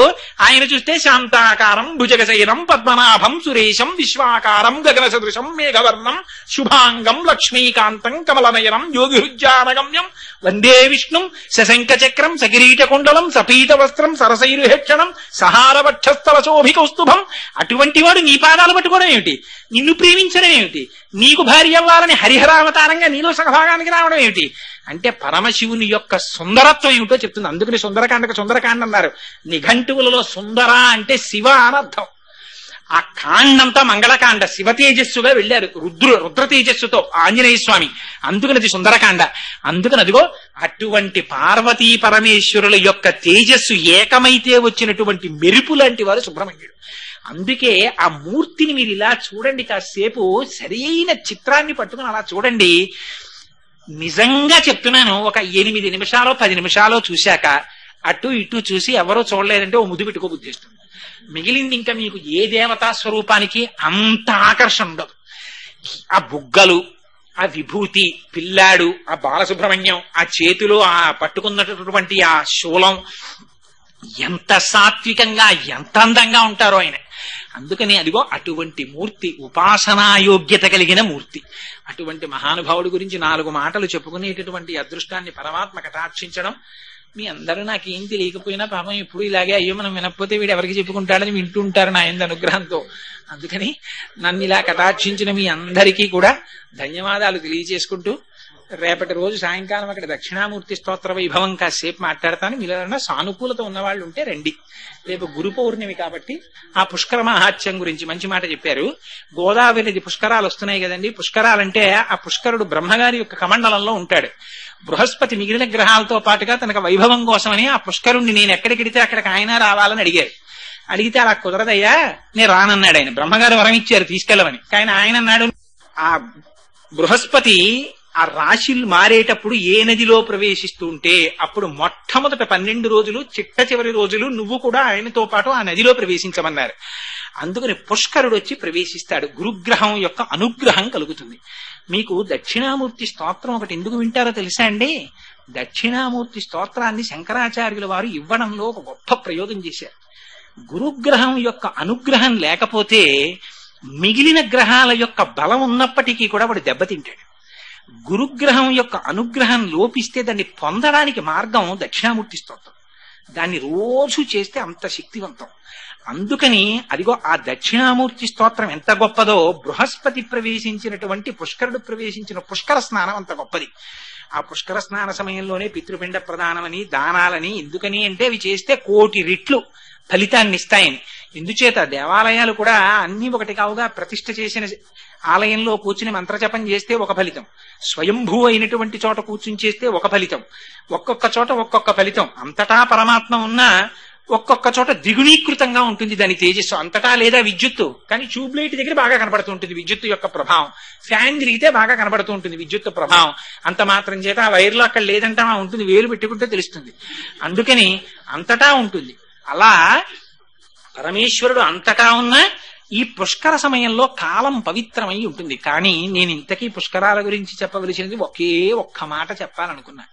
పుష్కర స్నానం చెయ్యడానికి వెళ్ళేటటువంటి వారు మరిచిపోకుండా ఒక విషయాన్ని జ్ఞాపకం పెట్టుకోండి. పరమశివుని యొక్క 3వ కంటి మంటలోంచి ఒక కృత్య పుట్టింది. ఆ కృత్య నాకు ఆకలి వేస్తోంది, ఏం తినమంటావు అని అడిగింది. అడిగితే ఆయన అన్నారు, పుష్కరాల్లో స్నానం చేసి తమ పాపములు పోగొట్టుకోవాలని భక్తులు కొన్ని కోట్ల మంది నదుల దగ్గరికి వస్తారు. వాళ్ళు స్నానం చేసి బయటికి రాగానే వాళ్ళకి అపారమైన పుణ్యరాశి వస్తుంది. కానీ పుష్కర స్నానం చేసేటప్పుడు నది ఒడ్డున ఉన్నటువంటి మట్టి తీసి నదిలోకి విసిరి ఒక మంత్రం చెప్పి, పిప్పలాదాత్ సముత్పన్న కృత్యే లోకభయంకరి మృత్తికాంతే మయా దత్త మహారార్థం ప్రకల్పయా అన్న మంత్రం చెప్పకుండా, మట్టి విసరకుండా ఎవరు నీటిలోకి వెళ్లి స్నానం చేసి బయటికి వచ్చారో వాళ్ళ యొక్క పుణ్యాన్ని నువ్వు తినేసేయని ఆనతిచ్చారు. అందుకని పుష్కర స్నానం చేసినా వారి పుణ్యాన్ని కృత్య తినేస్తుంది. అందుకని పుష్కర స్నానం చేసేవాళ్ళు తప్పకుండా జ్ఞాపకం పెట్టుకోండి. ఇంత కష్టపడి ఎవరైనా వెళ్ళేది ఎందుకు? మనకున్న పాపరాశి దగ్ధం చేసుకోవాలనే కదా. అందుకని ఆ మంత్రం తప్పకుండా చెప్పండి. ఆ ఒడ్డున ఉన్న మట్టి కొంచెం తీసి నదిలోకి విసిరి ఓ నమస్కారం చేసి అప్పుడు పుష్కర స్నానం చెయ్యండి. ఇదిగో ఈ విషయం కొంచెం ప్రధానమైంది కాబట్టి, పుష్కరాలు దగ్గరికి వచ్చేస్తున్నాయి కాబట్టి దీన్ని ప్రస్తావన చెయ్యాలి అని అనుకున్నాను. సరే, స్నానం చేయడానికి ముందరేనండి, స్నానం చేయడానికి ముందరే అయ్యా ఒక్కసారి అందరం కూడా ఈ సుబ్రహ్మణ్యేశ్వర స్వామి వారి యొక్క అష్టకాన్ని ఒక్కసారి మనం పలికితే చాలా మంచిది. అందుకని అందరం మమదేహి కరావలంబం అంటారు. స్వామి నాకు చేతులు ఇవ్వయా అని అడుగుతారు. ఇది పరమపావనం. అటువంటి స్తోత్రం అందరం చెప్దాం. కూర్చోండి. పాపం మోహన్ రావు గారు రంగరామానుజీయ స్వామి వారి వంటి మహానుభావుల యొక్క తర్ఫీదులో ఉన్నవారు కాబట్టి వారిలాగే వారు కూడా చక్కగా అన్ని కూడా పేజీలు వేసి అవి చేశారు. పైగా సుబ్రహ్మణ్యేశ్వర స్వామి వారి అవతారం శివకేశవ అభేదం. ఎందుకో తెలుసా అండి? వల్లి దేవసేన శ్రీ మహావిష్ణువు యొక్క కుమార్తెలు, వాళ్ళని ఈయన వివాహం చేసుకున్నారు. మేనల్లుడు అల్లుడు కూడా విష్ణుమూర్తికి సుబ్రహ్మణ్యేశ్వర స్వామి వారు. అందుకని అది శివకేశవ అభేదం ఆ అవతారం.